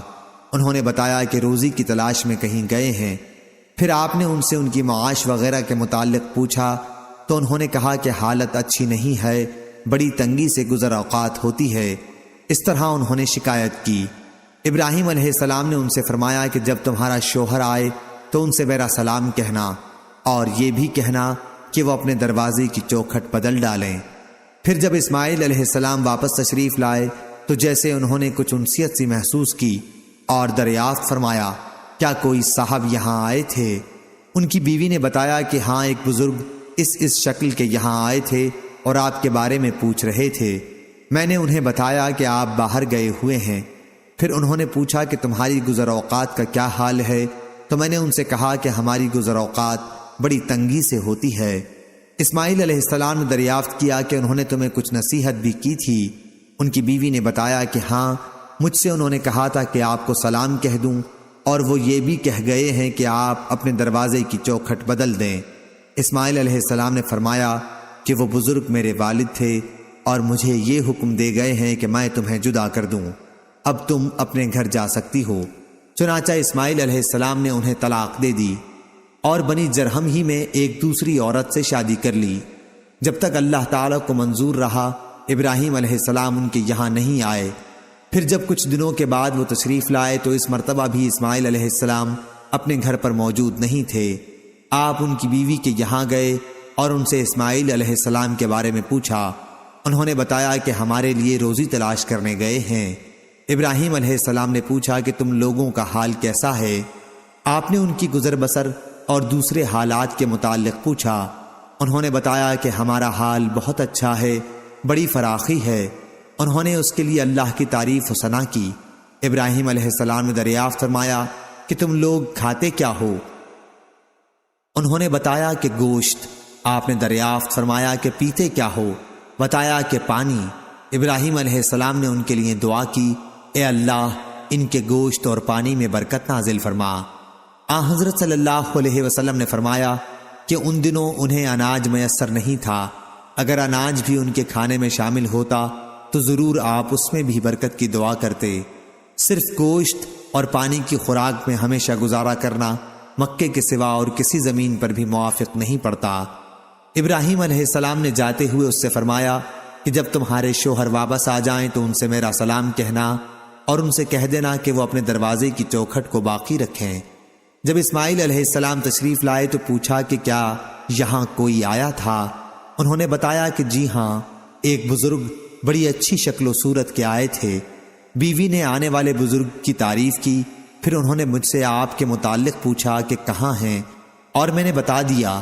پھر انہوں نے پوچھا کہ تمہاری گزر بسر کا کیا حال ہے، تو میں نے بتایا کہ ہم اچھی حالت میں ہیں۔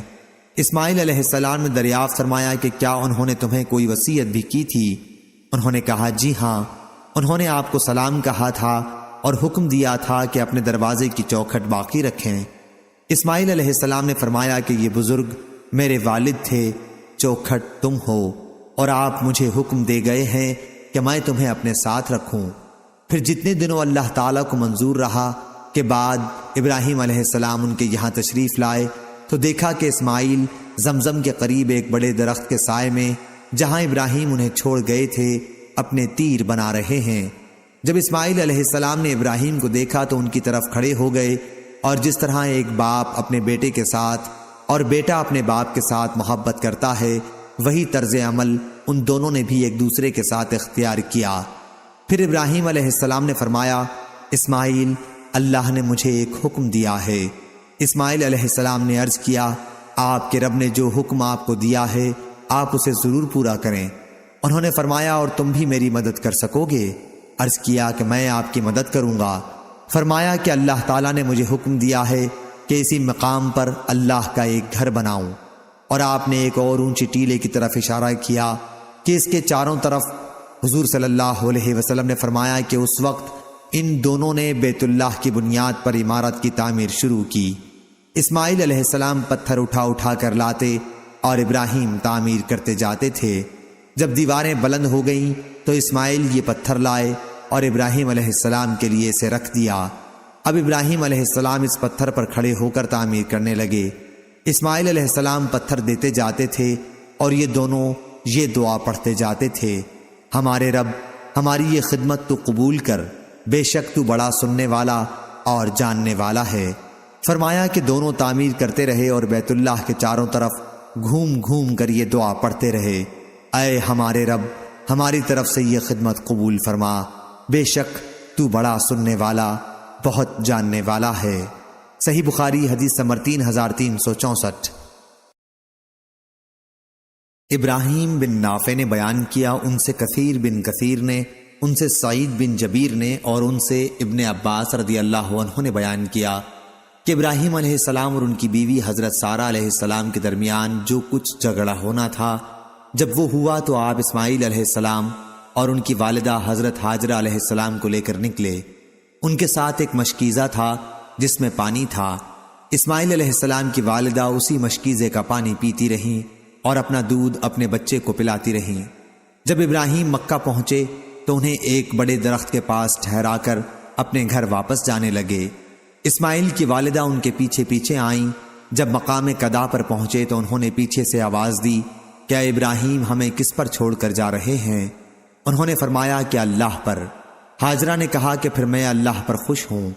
بیان کیا کہ پھر حضرت ہاجرہ اپنی جگہ پر واپس چلی آئیں اور اسی مشکیزے سے پانی پیتی رہیں اور اپنا دودھ اپنے بچے کو پلاتی رہیں۔ جب پانی ختم ہو گیا تو انہوں نے سوچا کہ ادھر ادھر دیکھنا چاہیے، ممکن ہے کہ کوئی آدمی نظر آ جائے۔ راوی نے بیان کیا کہ یہی سوچ کر وہ صفا پہاڑی پر چڑھ گئیں اور چاروں طرف دیکھا کہ شاید کوئی نظر آ جائے، لیکن کوئی نظر نہ آیا۔ پھر جب وادی میں اتریں تو دوڑ کر مروہ تک آئیں، اسی طرح کئی چکر لگائے۔ پھر سوچا کہ چلو ذرا بچے کو تو دیکھوں کس حالت میں ہے۔ چنانچہ آئیں اور دیکھا تو بچہ اسی حالت میں تھا جیسے تکلیف کے مارے موت کے لیے تڑپ رہا ہو۔ یہ حال دیکھ کر ان سے صبر نہ ہو سکا، سوچا چلوں دوبارہ دیکھوں، ممکن ہے کہ کوئی آدمی نظر آ جائے۔ آئیں اور صفا پہاڑ پر چڑھ گئیں اور چاروں طرف نظر پھیر پھیر کر دیکھتی رہیں، لیکن کوئی نظر نہ آیا۔ اس طرح حضرت ہاجرہ نے 7 چکر لگائے۔ پھر سوچا چلوں دیکھوں بچہ کس حالت میں ہے۔ اسی وقت انہیں ایک آواز سنائی دی۔ انہوں نے آواز سے مخاطب ہو کر کہا کہ اگر تمہارے پاس کوئی بھلائی ہے تو میری مدد کر۔ وہاں جبرائیل علیہ السلام موجود تھے۔ انہوں نے اپنی ایڑی سے یوں کیا، اشارہ کر کے بتایا اور زمین ایڑی سے کھود دی۔ راوی نے بیان کیا کہ اس عمل کے نتیجے میں وہاں سے پانی پھوٹ پڑا۔ اسماعیل ڈری کہیں یہ پانی غائب نہ ہو جائے، پھر وہ زمین کھودنے لگیں۔ راوی نے بیان کیا کہ ابو القاسم صلی اللہ علیہ وسلم نے فرمایا اگر وہ پانی کو یوں ہی رہنے دیتی تو پانی زمین پر بہتا رہتا۔ غرض ہاجرہ زمزم کا پانی پیتی رہیں اور اپنا دودھ اپنے بچے کو پلاتی رہیں۔ ابن عباس رضی اللہ عنہ نے بیان کیا کہ اس کے بعد قبیلہ جرہم کے کچھ لوگ وادی کے نشیب سے گزرے۔ انہیں وہاں پرند نظر آئے۔ انہیں یہ کچھ خلاف عادت معلوم ہوا۔ انہوں نے آپس میں کہا کہ پرندہ تو صرف پانی ہی پر اس طرح منڈلا سکتا ہے۔ ان لوگوں نے اپنا آدمی وہاں بھیجا۔ اس نے جا کر دیکھا تو واقعی وہاں پانی موجود تھا۔ اس نے آ کر اپنے قبیلے والوں کو خبر دی تو یہ سب لوگ یہاں آ گئے اور کہا کہ اے اسماعیل، کیا آپ ہمیں اپنے ساتھ رہنے کی یا یہ کہا کہ اپنے ساتھ قیام کرنے کی اجازت دیں گی؟ پھر ان کے بیٹے اسماعیل علیہ السلام بالغ ہوئے اور قبیلہ جرہمی ہی کی ایک لڑکی سے ان کا نکاح ہو گیا۔ ابن عباس رضی اللہ عنہ نے بیان کیا کہ پھر ابراہیم علیہ السلام کو خیال آیا اور انہوں نے اپنی اہلیہ حضرت سارہ سے فرمایا کہ میں جن لوگوں کو مکے میں چھوڑ آیا تھا ان کی خبر لینے جاؤں گا۔ ابن عباس رضی اللہ عنہ نے بیان کیا کہ پھر ابراہیم علیہ السلام مکہ تشریف لائے اور سلام کر کے دریافت فرمایا کہ اسماعیل کہاں ہیں؟ ان کی بیوی نے بتایا کہ شکار کے لیے گئے ہیں۔ انہوں نے فرمایا کہ جب وہ آئیں تو ان سے کہنا کہ اپنے دروازے کی چوکھٹ بدل ڈالیں۔ جب اسماعیل علیہ السلام آئے تو ان کی بیوی نے واقعے کی اطلاع دی۔ اسماعیل علیہ السلام نے فرمایا تم ہی ہو جسے بدلنے کے لیے ابراہیم علیہ السلام کہہ گئے ہیں، اب تم اپنے گھر جا سکتی ہو۔ بیان کیا کہ پھر ایک مدت کے بعد دوبارہ ابراہیم علیہ السلام کو خیال ہوا اور انہوں نے اپنی بیوی سے فرمایا کہ میں جن لوگوں کو چھوڑ آیا ہوں انہیں دیکھنے جاؤں گا۔ راوی نے بیان کیا کہ ابراہیم علیہ السلام تشریف لائے اور دریافت فرمایا کہ اسماعیل کہاں ہیں؟ ان کی بیوی نے بتایا کہ شکار کے لیے گئے ہیں۔ انہوں نے یہ بھی کہا کہ آپ ٹھہریے اور کھانا تناول فرما لیجئے۔ ابراہیم علیہ السلام نے دریافت فرمایا کہ تم لوگ کھاتے پیتے کیا ہو؟ انہوں نے بتایا کہ گوشت کھاتے ہیں اور پانی پیتے ہیں۔ آپ نے دعا کی کہ اے اللہ ان کے کھانے اور ان کے پانی میں برکت نازل فرما۔ بیان کیا کہ ابو القاسم صلی اللہ علیہ وسلم نے فرمایا ابراہیم علیہ السلام کی اس دعا کی برکت اب تک چلی آ رہی ہے۔ راوی نے بیان کیا کہ پھر تیسری بار ابراہیم علیہ السلام کو ایک مدت کے بعد خیال ہوا اور اپنی اہلیہ سے انہوں نے کہا کہ جن کو میں چھوڑ آیا ہوں ان کی خبر لینے مکہ جاؤں گا۔ چنانچہ آپ تشریف لائے اور اس مرتبہ اسماعیل علیہ السلام سے ملاقات ہوئی جو زمزم کے پیچھے اپنے تیر ٹھیک کر رہے تھے۔ ابراہیم علیہ السلام نے فرمایا اے اسماعیل، تمہارے رب نے مجھے حکم دیا ہے کہ میں یہاں اس کا ایک گھر بناؤں۔ بیٹے نے عرض کیا کہ پھر آپ اپنے رب کا حکم بجا لائیے۔ انہوں نے فرمایا اور مجھے یہ بھی حکم دیا ہے کہ تم اس کام میں میری مدد کرو۔ عرض کیا کہ میں اس کے لیے تیار ہوں، یا اسی قسم کے اور الفاظ ادا کیے۔ راوی نے بیان کیا کہ پھر دونوں باپ بیٹے اٹھے۔ ابراہیم علیہ السلام دیواریں اٹھاتے جاتے اور اسماعیل علیہ السلام انہیں پتھر لا لا کر دیتے تھے اور دونوں یہ دعا کرتے جاتے تھے اے ہمارے رب، ہماری طرف سے یہ خدمت قبول کر، بے شک تو بڑا سننے والا جاننے والا ہے۔ راوی نے بیان کیا کہ آخر جب دیوار بلند ہو گئی اور بزرگ ابراہیم علیہ السلام کو پتھر دیوار پر رکھنے میں دشواری ہوئی تو وہ مقام ابراہیم کے پتھر پر کھڑے ہوئے اور اسماعیل علیہ السلام ان کو پتھر اٹھا اٹھا کر دیتے جاتے، اور ان حضرات کی زبان پر یہ دعا جاری تھی: اے ہمارے رب، ہماری طرف سے اسے قبول فرما لے، بے شک تو بڑا سننے والا، بہت جاننے والا ہے۔ صحیح بخاری حدیث نمبر 3365۔ یزید بن شریک نے بیان کیا کہ میں نے حضرت ابو ذر رضی اللہ عنہ سے سنا، انہوں نے بیان کیا کہ میں نے عرض کیا: یا رسول اللہ، سب سے پہلے روئے زمین پر کون سی مسجد بنی ہے؟ حضور صلی اللہ علیہ وسلم نے فرمایا کہ مسجد حرام۔ انہوں نے بیان کیا کہ پھر میں نے عرض کیا: اور اس کے بعد؟ فرمایا: مسجد اقصی، بیت المقدس۔ میں نے عرض کیا: ان دونوں کی تعمیر کے درمیان میں کتنا فاصلہ رہا ہے؟ آپ نے فرمایا کہ 40 سال۔ پھر فرمایا: اب جہاں بھی تجھ کو نماز کا وقت ہو جائے وہاں نماز پڑھ لے، بڑی فضیلت نماز پڑھنا ہے۔ صحیح بخاری حدیث نمبر 3366۔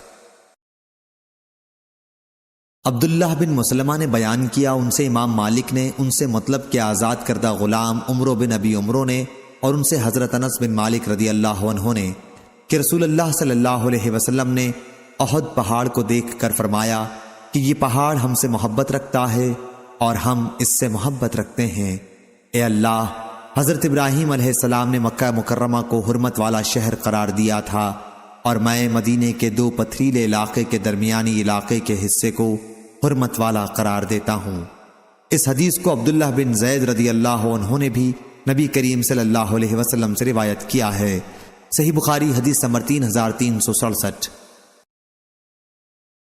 عبداللہ بن عمر رضی اللہ عنہ کو ابن ابی بکر نے خبر دی، اور انہیں نبی کریم صلی اللہ علیہ وسلم کی زوجہ مطہرہ حضرت عائشہ رضی اللہ عنہا نے کہ رسول اللہ صلی اللہ علیہ وسلم نے فرمایا: تمہیں معلوم نہیں کہ جب تمہاری قوم نے کعبے کی نئی تعمیر کی تو کعبے کی ابراہیمی بنیاد کو چھوڑ دیا۔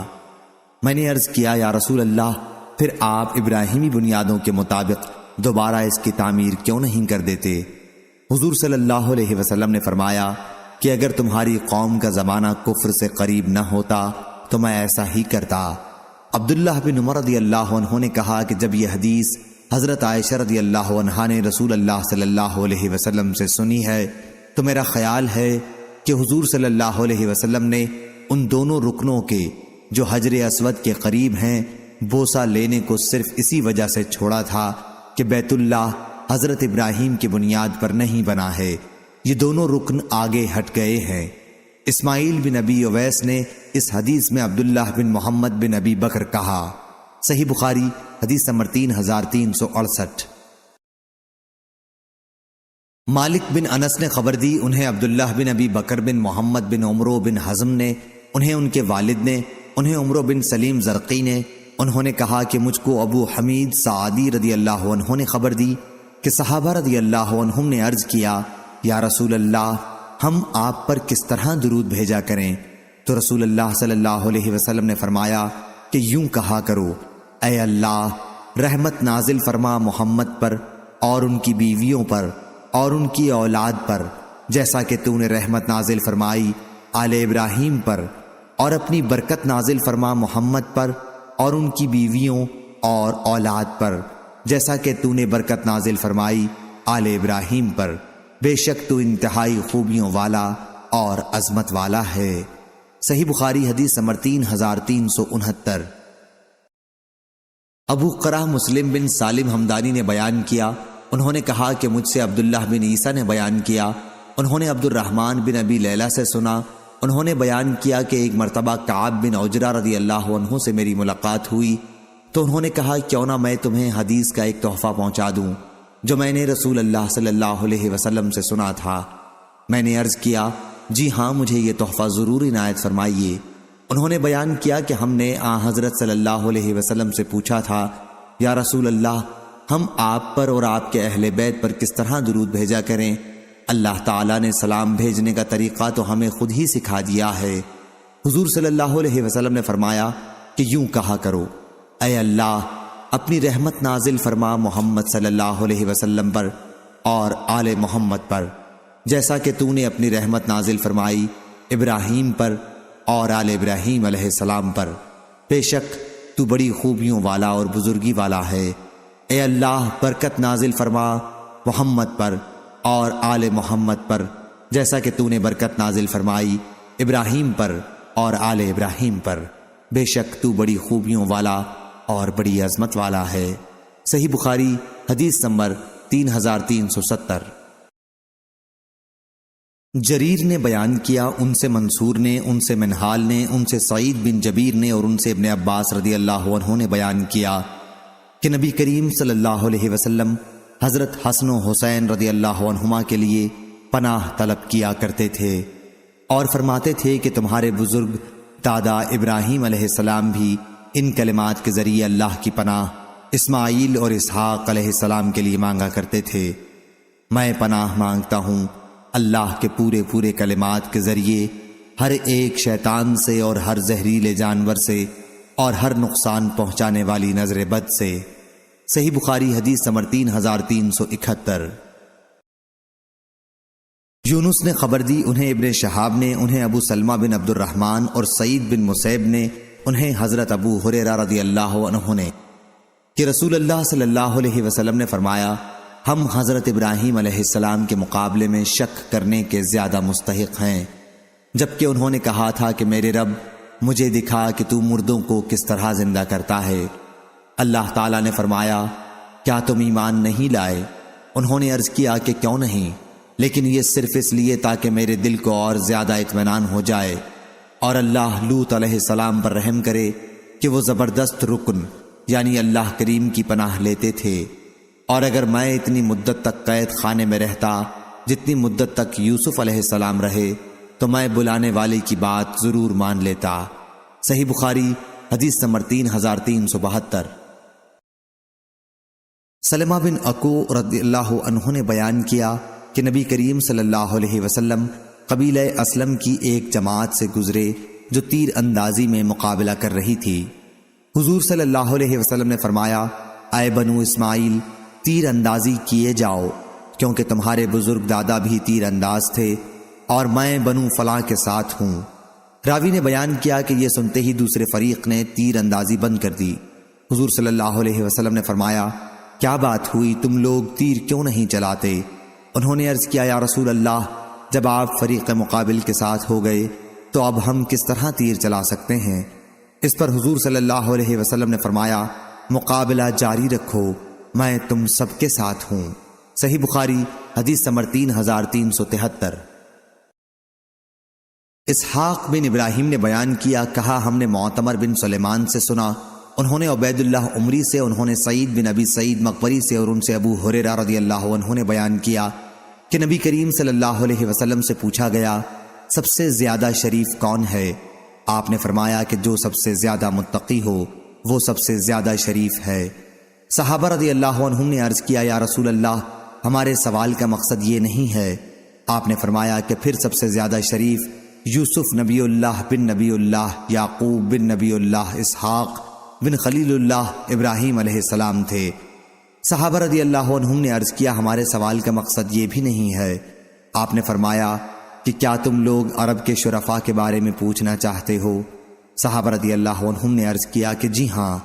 آپ نے فرمایا کہ پھر جاہلیت میں جو لوگ شریف اور اچھے عادات و اخلاق کے تھے وہ اسلام لانے کے بعد بھی شریف اور اچھے سمجھے جائیں گے، جبکہ وہ دین کی سمجھ بھی حاصل کریں۔ صحیح بخاری حدیث نمبر 3374۔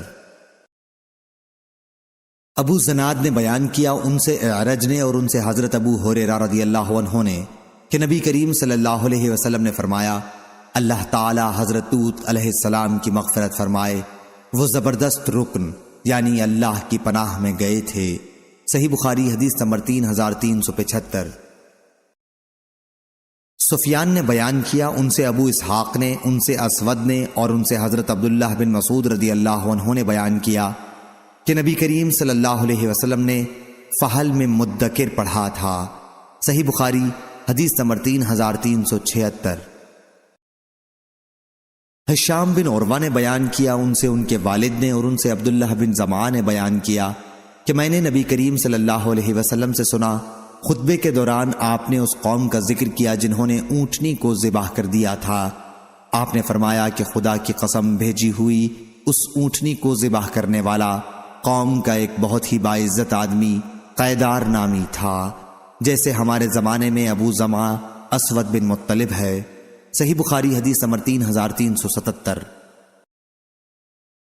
سلیمان نے بیان کیا، ان سے عبداللہ بن دینار نے اور ان سے حضرت عبداللہ بن عمر رضی اللہ عنہ نے بیان کیا کہ رسول اللہ صلی اللہ علیہ وسلم نے جب حجر سمود کی بستی میں غزوہ تبوک کے لیے جاتے ہوئے پڑاؤ کیا تو آپ نے صحابہ رضی اللہ عنہم کو حکم فرمایا کہ یہاں کے کنووں کا پانی نہ پینا اور نہ اپنے برتنوں میں ساتھ لینا۔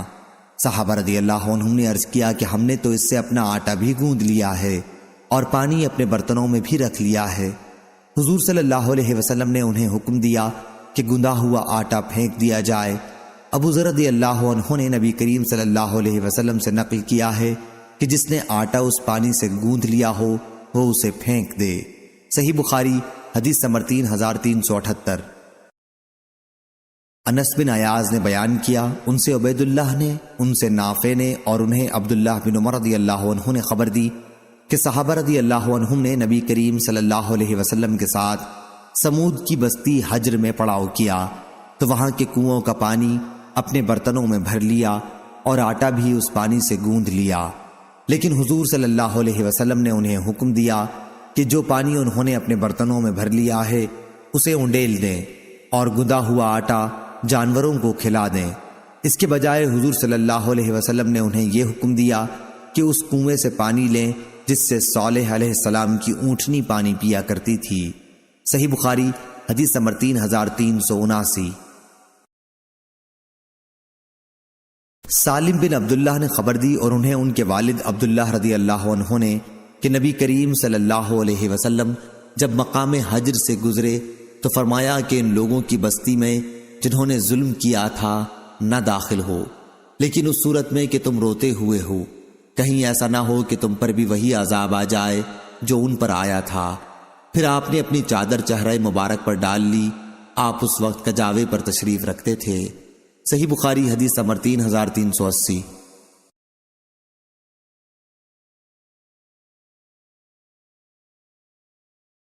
وہب نے بیان کیا، ان سے ان کے والد نے بیان کیا، انہوں نے یونس سے سنا، انہوں نے زہری سے، انہوں نے سالم سے اور ان سے حضرت ابن عمر رضی اللہ عنہ نے بیان کیا کہ نبی کریم صلی اللہ علیہ وسلم نے فرمایا کہ جب تمہیں ان لوگوں کی بستی سے گزرنا پڑے جنہوں نے اپنی جانوں پر ظلم کیا تھا تو روتے ہوئے گزرو، کہیں تمہیں بھی وہ عذاب آ نہ پکڑے جس میں یہ ظالم لوگ گرفتار کیے گئے تھے۔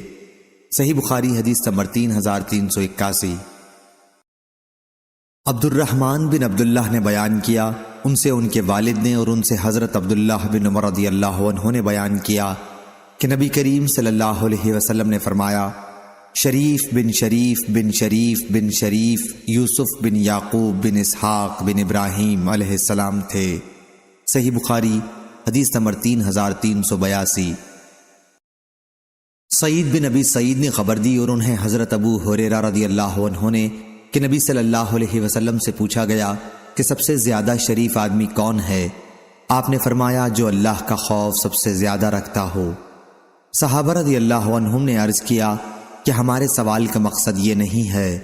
آپ نے فرمایا کہ پھر سب سے زیادہ شریف اللہ کے نبی یوسف بن نبی اللہ بن خلیل اللہ ہیں۔ صحابہ رضی اللہ عنہم نے عرض کیا کہ ہمارے سوال کا مقصد یہ بھی نہیں ہے۔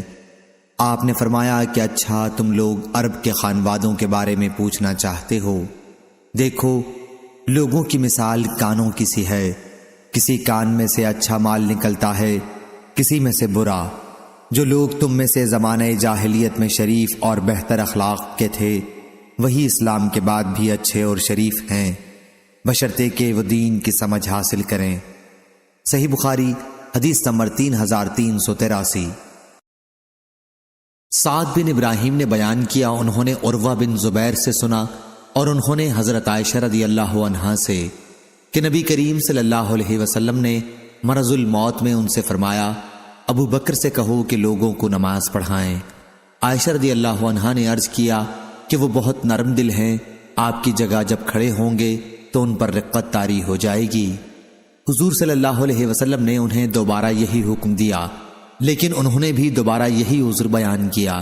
شعبہ نے بتایا کہ حضور صلی اللہ علیہ وسلم نے تیسری یا چوتھی مرتبہ فرمایا کہ تم تو یوسف علیہ السلام کی 7 والیاں ہو، ظاہر میں کچھ، باطن میں کچھ۔ ابو بکر رضی اللہ عنہ سے کہو نماز پڑھائیں۔ صحیح بخاری حدیث نمبر 3384۔ زائدہ نے بیان کیا ان سے عبد الملک بن عمیر نے، ان سے ابو بردہ بن ابی موسیٰ نے، اور ان سے ان کے والد نے بیان کیا کہ نبی کریم صلی اللہ علیہ وسلم جب بیمار پڑے تو آپ نے فرمایا کہ ابو بکر سے کہو کہ لوگوں کو نماز پڑھائیں۔ عائشہ رضی اللہ عنہا نے عرض کیا کہ ابو بکر رضی اللہ عنہ نہایت نرم دل انسان ہیں، لیکن حضور صلی اللہ علیہ وسلم نے دوبارہ یہی حکم فرمایا اور انہوں نے بھی وہی عذر دہرایا۔ آخر حضور صلی اللہ علیہ وسلم نے فرمایا کہ ان سے کہو نماز پڑھائیں، تم تو یوسف کے 7 والیاں ہو، ظاہر کچھ، باطن کچھ۔ چنانچہ ابو بکر رضی اللہ عنہ نے حضور صلی اللہ علیہ وسلم کی زندگی میں امامت کی، اور حسین بن علی جعفری نے زائدہ سے رجل رقیق کے الفاظ نقل کیے کہ ابو بکر نرم دل آدمی ہیں۔ صحیح بخاری حدیث نمبر 3385۔ ابو زناد نے بیان کیا، ان سے اعرج نے بیان کیا، اور ان سے حضرت ابو ہریرہ رضی اللہ عنہ نے بیان کیا کہ رسول اللہ صلی اللہ علیہ وسلم نے دعا فرمائی، اے اللہ عیاش بن ابی ربیعہ کو نجات دے، اے اللہ سلمہ بن ہشام کو نجات دے، اے اللہ ولید بن ولید کو نجات دے، اے اللہ تمام ضعیف اور کمزور مسلمانوں کو نجات دے، اے اللہ قبیلہ مضر کو سخت گرفت میں پکڑ لے، اے اللہ یوسف علیہ السلام کے زمانے کسی قحط سالی ان ظالموں پر نازل فرما۔ صحیح بخاری حدیث نمبر 3386۔ سعید بن مسیب اور ابو عبیدہ نے خبر دی، اور ان سے حضرت ابو ہریرہ رضی اللہ عنہ نے بیان کیا کہ رسول اللہ صلی اللہ علیہ وسلم نے فرمایا، اللہ تعالیٰ لوط علیہ السلام پر رحم فرمائے کہ وہ زبردست رکن، یعنی وہ خداوند کریم کی پناہ لیتے تھے، اور اگر میں اتنی مدت تک قید میں رہتا جتنی یوسف علیہ السلام رہے تھے، اور پھر میرے پاس بادشاہ کا آدمی بلانے کے لیے آتا تو میں فوراً اس کے ساتھ چلا جاتا۔ صحیح بخاری حدیث نمبر 3387۔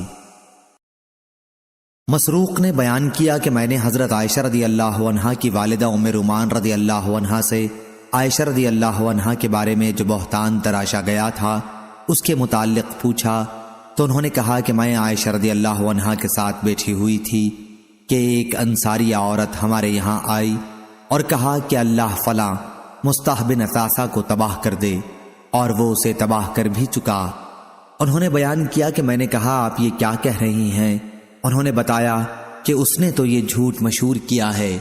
پھر انصاریہ عورت نے حضرت عائشہ رضی اللہ عنہا پر تہمت کا سارا واقعہ بیان کیا۔ حضرت عائشہ رضی اللہ عنہا نے اپنی والدہ سے پوچھا کہ کون سا واقعہ ہے، تو ان کی والدہ نے انہیں واقعے کی تفصیل بتائی۔ عائشہ رضی اللہ عنہا نے پوچھا کہ یہ قصہ ابو بکر رضی اللہ عنہ اور رسول اللہ صلی اللہ علیہ وسلم کو بھی معلوم ہو گیا ہے؟ ان کی والدہ نے بتایا کہ ہاں۔ یہ سنتے ہی حضرت عائشہ رضی اللہ عنہا بے ہوش ہو کر گر پڑیں، اور جب ہوش آیا تو جاڑے کے ساتھ بخار چڑھا ہوا تھا۔ پھر نبی کریم صلی اللہ علیہ وسلم تشریف لائے اور دریافت فرمایا کہ انہیں کیا ہوا؟ میں نے کہا کہ ایک بات ان سے ایسی کہی گئی تھی اور اسی کے صدمے سے ان کو بخار آ گیا ہے۔ پھر حضرت عائشہ رضی اللہ عنہا اٹھ کر بیٹھ گئیں اور کہا، اللہ کی قسم، اگر میں قسم کھاؤں جب بھی آپ لوگ میری بات نہیں مان سکتے، اور اگر کوئی عذر بیان کروں تو اسے بھی تسلیم نہیں کر سکتے، بس میری اور آپ لوگوں کی مثال یعقوب علیہ السلام اور ان کے بیٹوں کی سی ہے کہ انہوں نے اپنے بیٹوں کی من گھڑت کہانی سن کر فرمایا تھا کہ جو کچھ تم کہہ رہے ہو میں اس پر اللہ ہی کی مدد چاہتا ہوں۔ اس کے بعد حضرت صلی اللہ علیہ وسلم واپس تشریف لے گئے اور اللہ تعالیٰ کو جو کچھ منظور تھا وہ نازل فرمایا۔ جب حضرت صلی اللہ علیہ وسلم نے اس کی خبر عائشہ رضی اللہ عنہا کو دی تو انہوں نے کہا کہ اس کے لیے میں صرف اللہ کا شکر ادا کرتی ہوں، کسی اور کا نہیں۔ صحیح بخاری حدیث نمبر 3388۔ عروہ نے خبر دی کہ انہوں نے نبی کریم صلی اللہ علیہ وسلم کی زوجہ مطہرہ عائشہ رضی اللہ عنہا سے آیت کے متعلق پوچھا، حتیٰ اذا استیأس الرسل وظنوا انہم قد کذبوا، تشدید کے ساتھ ہے یا کذبوا بغیر تشدید کے، یعنی یہاں تک کہ جب انبیاء نا امید ہو گئے اور انہیں خیال گزرنے لگا کہ انہیں جھٹلا دیا گیا تو اللہ کی مدد پہنچی، تو انہوں نے کہا کہ یہ تشدید کے ساتھ ہے، اور مطلب یہ ہے کہ ان کی قوم نے انہیں جھٹلایا تھا۔ میں نے عرض کیا کہ پھر معنی کیسے بنیں گے؟ پیغمبروں کو یقین تھا ہی کہ ان کی قوم انہیں جھٹلا رہی ہے، پھر قرآن میں لفظ ظن، گمان اور خیال کے معنی میں استعمال کیوں کیا گیا؟ عائشہ رضی اللہ عنہا نے کہا، اے چھوٹے سے عروہ، بے شک ان کو تو یقین تھا۔ میں نے کہا تو شاید اس آیت میں بغیر تشدید کے کذبوا ہوگا، یعنی پیغمبر یہ سمجھے کہ اللہ نے جو ان کی مدد کا وعدہ کیا تھا وہ غلط تھا۔ عائشہ رضی اللہ عنہا نے فرمایا، معاذ اللہ، انبیاء اپنے رب کے ساتھ بھلا ایسا گمان کر سکتے ہیں؟ عائشہ رضی اللہ عنہا نے کہا، مراد یہ ہے کہ پیغمبروں کے تابعدار لوگ جو اپنے مالک پر ایمان لائے تھے اور پیغمبروں کی تصدیق کی تھی، ان پر جب مدت تک خدا کی آزمائش رہی اور مدد آنے میں دیر ہوئی اور پیغمبر لوگ اپنی قوم کے جھٹلانے والوں سے نا امید ہو گئے، سمجھے کہ اب وہ ایمان نہیں لائیں گے، اور انہوں نے یہ گمان کیا کہ جو لوگ ان کے تابعدار بنے ہیں وہ بھی ان کو جھوٹا سمجھنے لگیں گے، اس وقت اللہ کی مدد آن پہنچی۔ ابو عبداللہ امام بخاری نے کہا کہ استیاسو فتعلو کے وزن پر جو یأست منہ سے نکلا ہے ایمن یوسف، سورہ یوسف کی آیت کا ایک جملہ ہے، یعنی زلیخا یوسف سے نا امید ہو گئی۔ لا تئسو من روح اللہ، سورہ یوسف آیت نمبر 87، یعنی اللہ سے امید رکھو، نا امید نہ ہو۔ صحیح بخاری حدیث نمبر 3389۔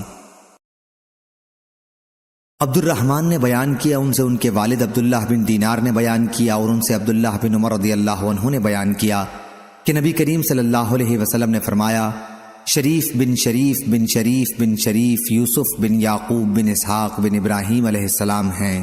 صحیح بخاری حدیث نمبر 3390۔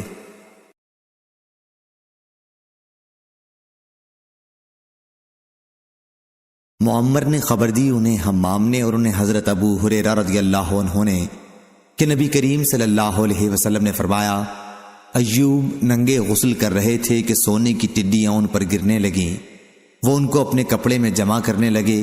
ان کے پروردگار نے ان کو پکارا کہ اے ایوب، جو کچھ تم دیکھ رہے ہو سونے کی ٹڈیاں، کیا میں نے تمہیں اس سے بے پرواہ نہیں کر دیا ہے؟ انہوں نے عرض کیا کہ صحیح ہے اے رب العزت، لیکن تیری برکت سے میں کس طرح بے پرواہ ہو سکتا ہوں؟ صحیح بخاری حدیث نمبر 3391۔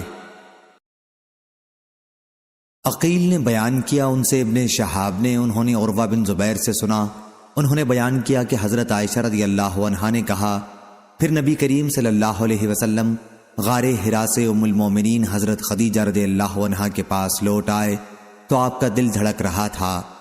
حضرت خدیجہ رضی اللہ عنہا آپ کو ورقہ بن نوفل کے پاس لے گئیں۔ وہ نصرانی ہو گئے تھے اور انجیل کو عربی میں پڑھتے تھے۔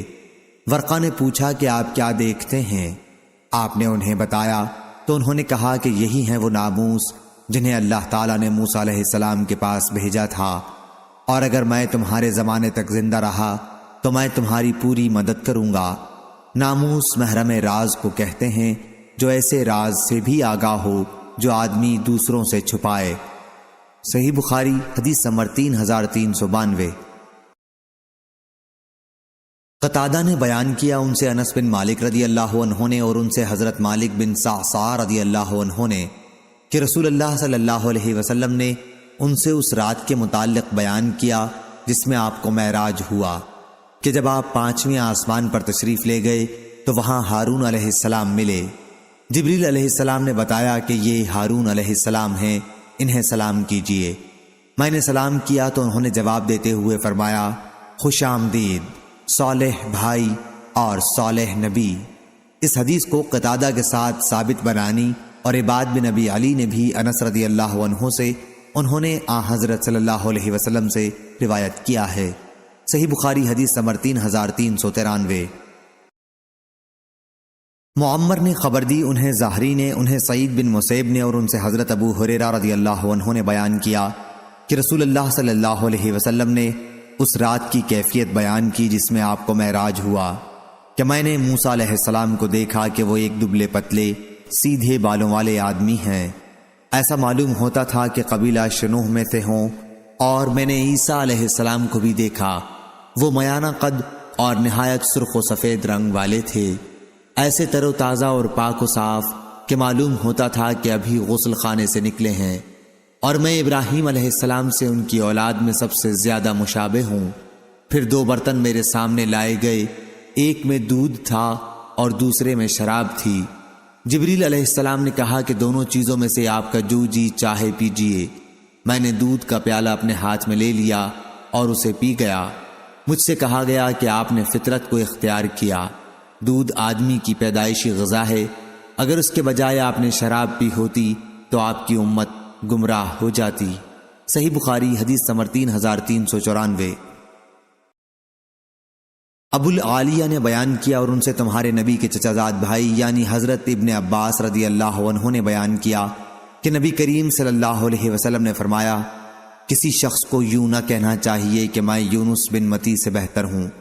حضور صلی اللہ علیہ وسلم نے ان کا نام ان کے والد کی طرف منسوب کر کے لیا۔ صحیح بخاری حدیث نمبر 3395۔ اور حضور صلی اللہ علیہ وسلم نے شب معراج کا ذکر کرتے ہوئے فرمایا کہ موسیٰ علیہ السلام گندم گوں اور دراز قد تھے، ایسا معلوم ہوتا تھا جیسے قبیلہ شنوح کے کوئی صاحب ہوں، اور فرمایا کہ عیسیٰ علیہ السلام گھنگریالے بال والے اور میانہ قد کے تھے، اور حضور صلی اللہ علیہ وسلم نے داروغہ جہنم مالک کا بھی ذکر فرمایا اور دجال کا بھی۔ صحیح بخاری حدیث نمبر 3396۔ ایوب سختیانی نے بیان کیا، ان سے سعید بن جبیر کے صاحبزادے عبداللہ نے اپنے والد سے اور ان سے ابن عباس رضی اللہ عنہ نے کہ جب نبی کریم صلی اللہ علیہ وسلم مدینہ تشریف لائے تو وہاں کے لوگ ایک دن یعنی عاشورہ کے دن روزہ رکھتے تھے۔ ان لوگوں یہودیوں نے بتایا کہ یہ بڑی عظمت والا دن ہے، اسی دن اللہ تعالیٰ نے موسیٰ علیہ السلام کو نجات دی تھی اور آل فرعون کو غرق کیا تھا۔ اس کے شکر میں موسیٰ علیہ السلام نے اس دن کا روزہ رکھا تھا۔ حضور صلی اللہ علیہ وسلم نے فرمایا کہ میں موسیٰ علیہ السلام کا ان سے زیادہ قریب ہوں، چنانچہ آپ نے خود بھی اس دن کا روزہ رکھنا شروع کیا اور صحابہ کو بھی اس کا حکم فرمایا۔ صحیح بخاری حدیث نمبر 3397۔ محمد بن یوسف بیکندی نے بیان کیا، کہا ہم سے سفیان بن عینہ نے، ان سے عمرو بن یحییٰ نے، ان سے ان کے والد یحییٰ بن عمارہ نے، اور ان سے ابو سعید خدری رضی اللہ عنہ نے کہ نبی کریم صلی اللہ علیہ وسلم نے فرمایا، قیامت کے دن سب لوگ بے ہوش ہو جائیں گے، پھر سب سے پہلے میں ہوش میں آؤں گا اور دیکھوں گا کہ موسیٰ عرش کے پایوں میں سے ایک پایا تھامے ہوئے ہیں، کہ وہ مجھ سے پہلے ہوش میں آ گئے ہوں گے یا بے ہوش ہی نہیں کیے گئے ہوں گے، بلکہ انہیں کوہ طور کی بے ہوشی کا بدلہ ملا ہوگا۔ صحیح بخاری حدیث نمبر 3398۔ معمر نے خبر دی، انہیں حمام نے اور ان سے ابو ہریرہ رضی اللہ عنہ نے بیان کیا کہ نبی کریم صلی اللہ علیہ وسلم نے فرمایا، اگر بنی اسرائیل نہ ہوتے، سلوہ کا گوشت جمع کر کے نہ رکھتے تو گوشت کبھی نہ سڑتا، اور اگر حوا نہ ہوتی یعنی حضرت آدم علیہ السلام سے دغا نہ کرتی تو کوئی عورت اپنے شوہر کی خیانت کبھی نہ کرتی۔ صحیح بخاری حدیث نمبر 3399۔ عبید اللہ بن عبداللہ نے خبر دی اور انہیں حضرت ابن عباس رضی اللہ عنہ نے کہ حر بن قیس فزاری رضی اللہ عنہ سے صاحب موسیٰ علیہ السلام کے بارے میں ان کا اختلاف ہوا۔ پھر حضرت ابی بن کعب رضی اللہ عنہ وہاں سے گزرے تو عبداللہ بن عباس رضی اللہ عنہ نے انہیں بلایا اور کہا کہ میرا اپنے ان ساتھی سے صاحب موسیٰ کے بارے میں اختلاف ہو گیا ہے، جن سے ملاقات کے لیے موسیٰ علیہ السلام نے راستہ پوچھا تھا، کیا رسول اللہ صلی اللہ علیہ وسلم سے آپ نے ان کے بارے میں کچھ سنا ہے؟ انہوں نے فرمایا کہ جی ہاں، میں نے حضور صلی اللہ علیہ وسلم کو یہ فرماتے سنا تھا کہ موسیٰ علیہ السلام بنی اسرائیل کی ایک جماعت میں تشریف رکھتے تھے کہ ایک شخص نے ان سے پوچھا، کیا آپ کسی ایسے شخص کو جانتے ہیں جو اس تمام زمین پر آپ سے زیادہ علم رکھنے والا ہو؟ انہوں نے فرمایا کہ نہیں۔ اس پر اللہ تعالیٰ نے موسیٰ علیہ السلام پر وحی نازل کی کہ کیوں نہیں، ہمارا بندہ خضر ہے۔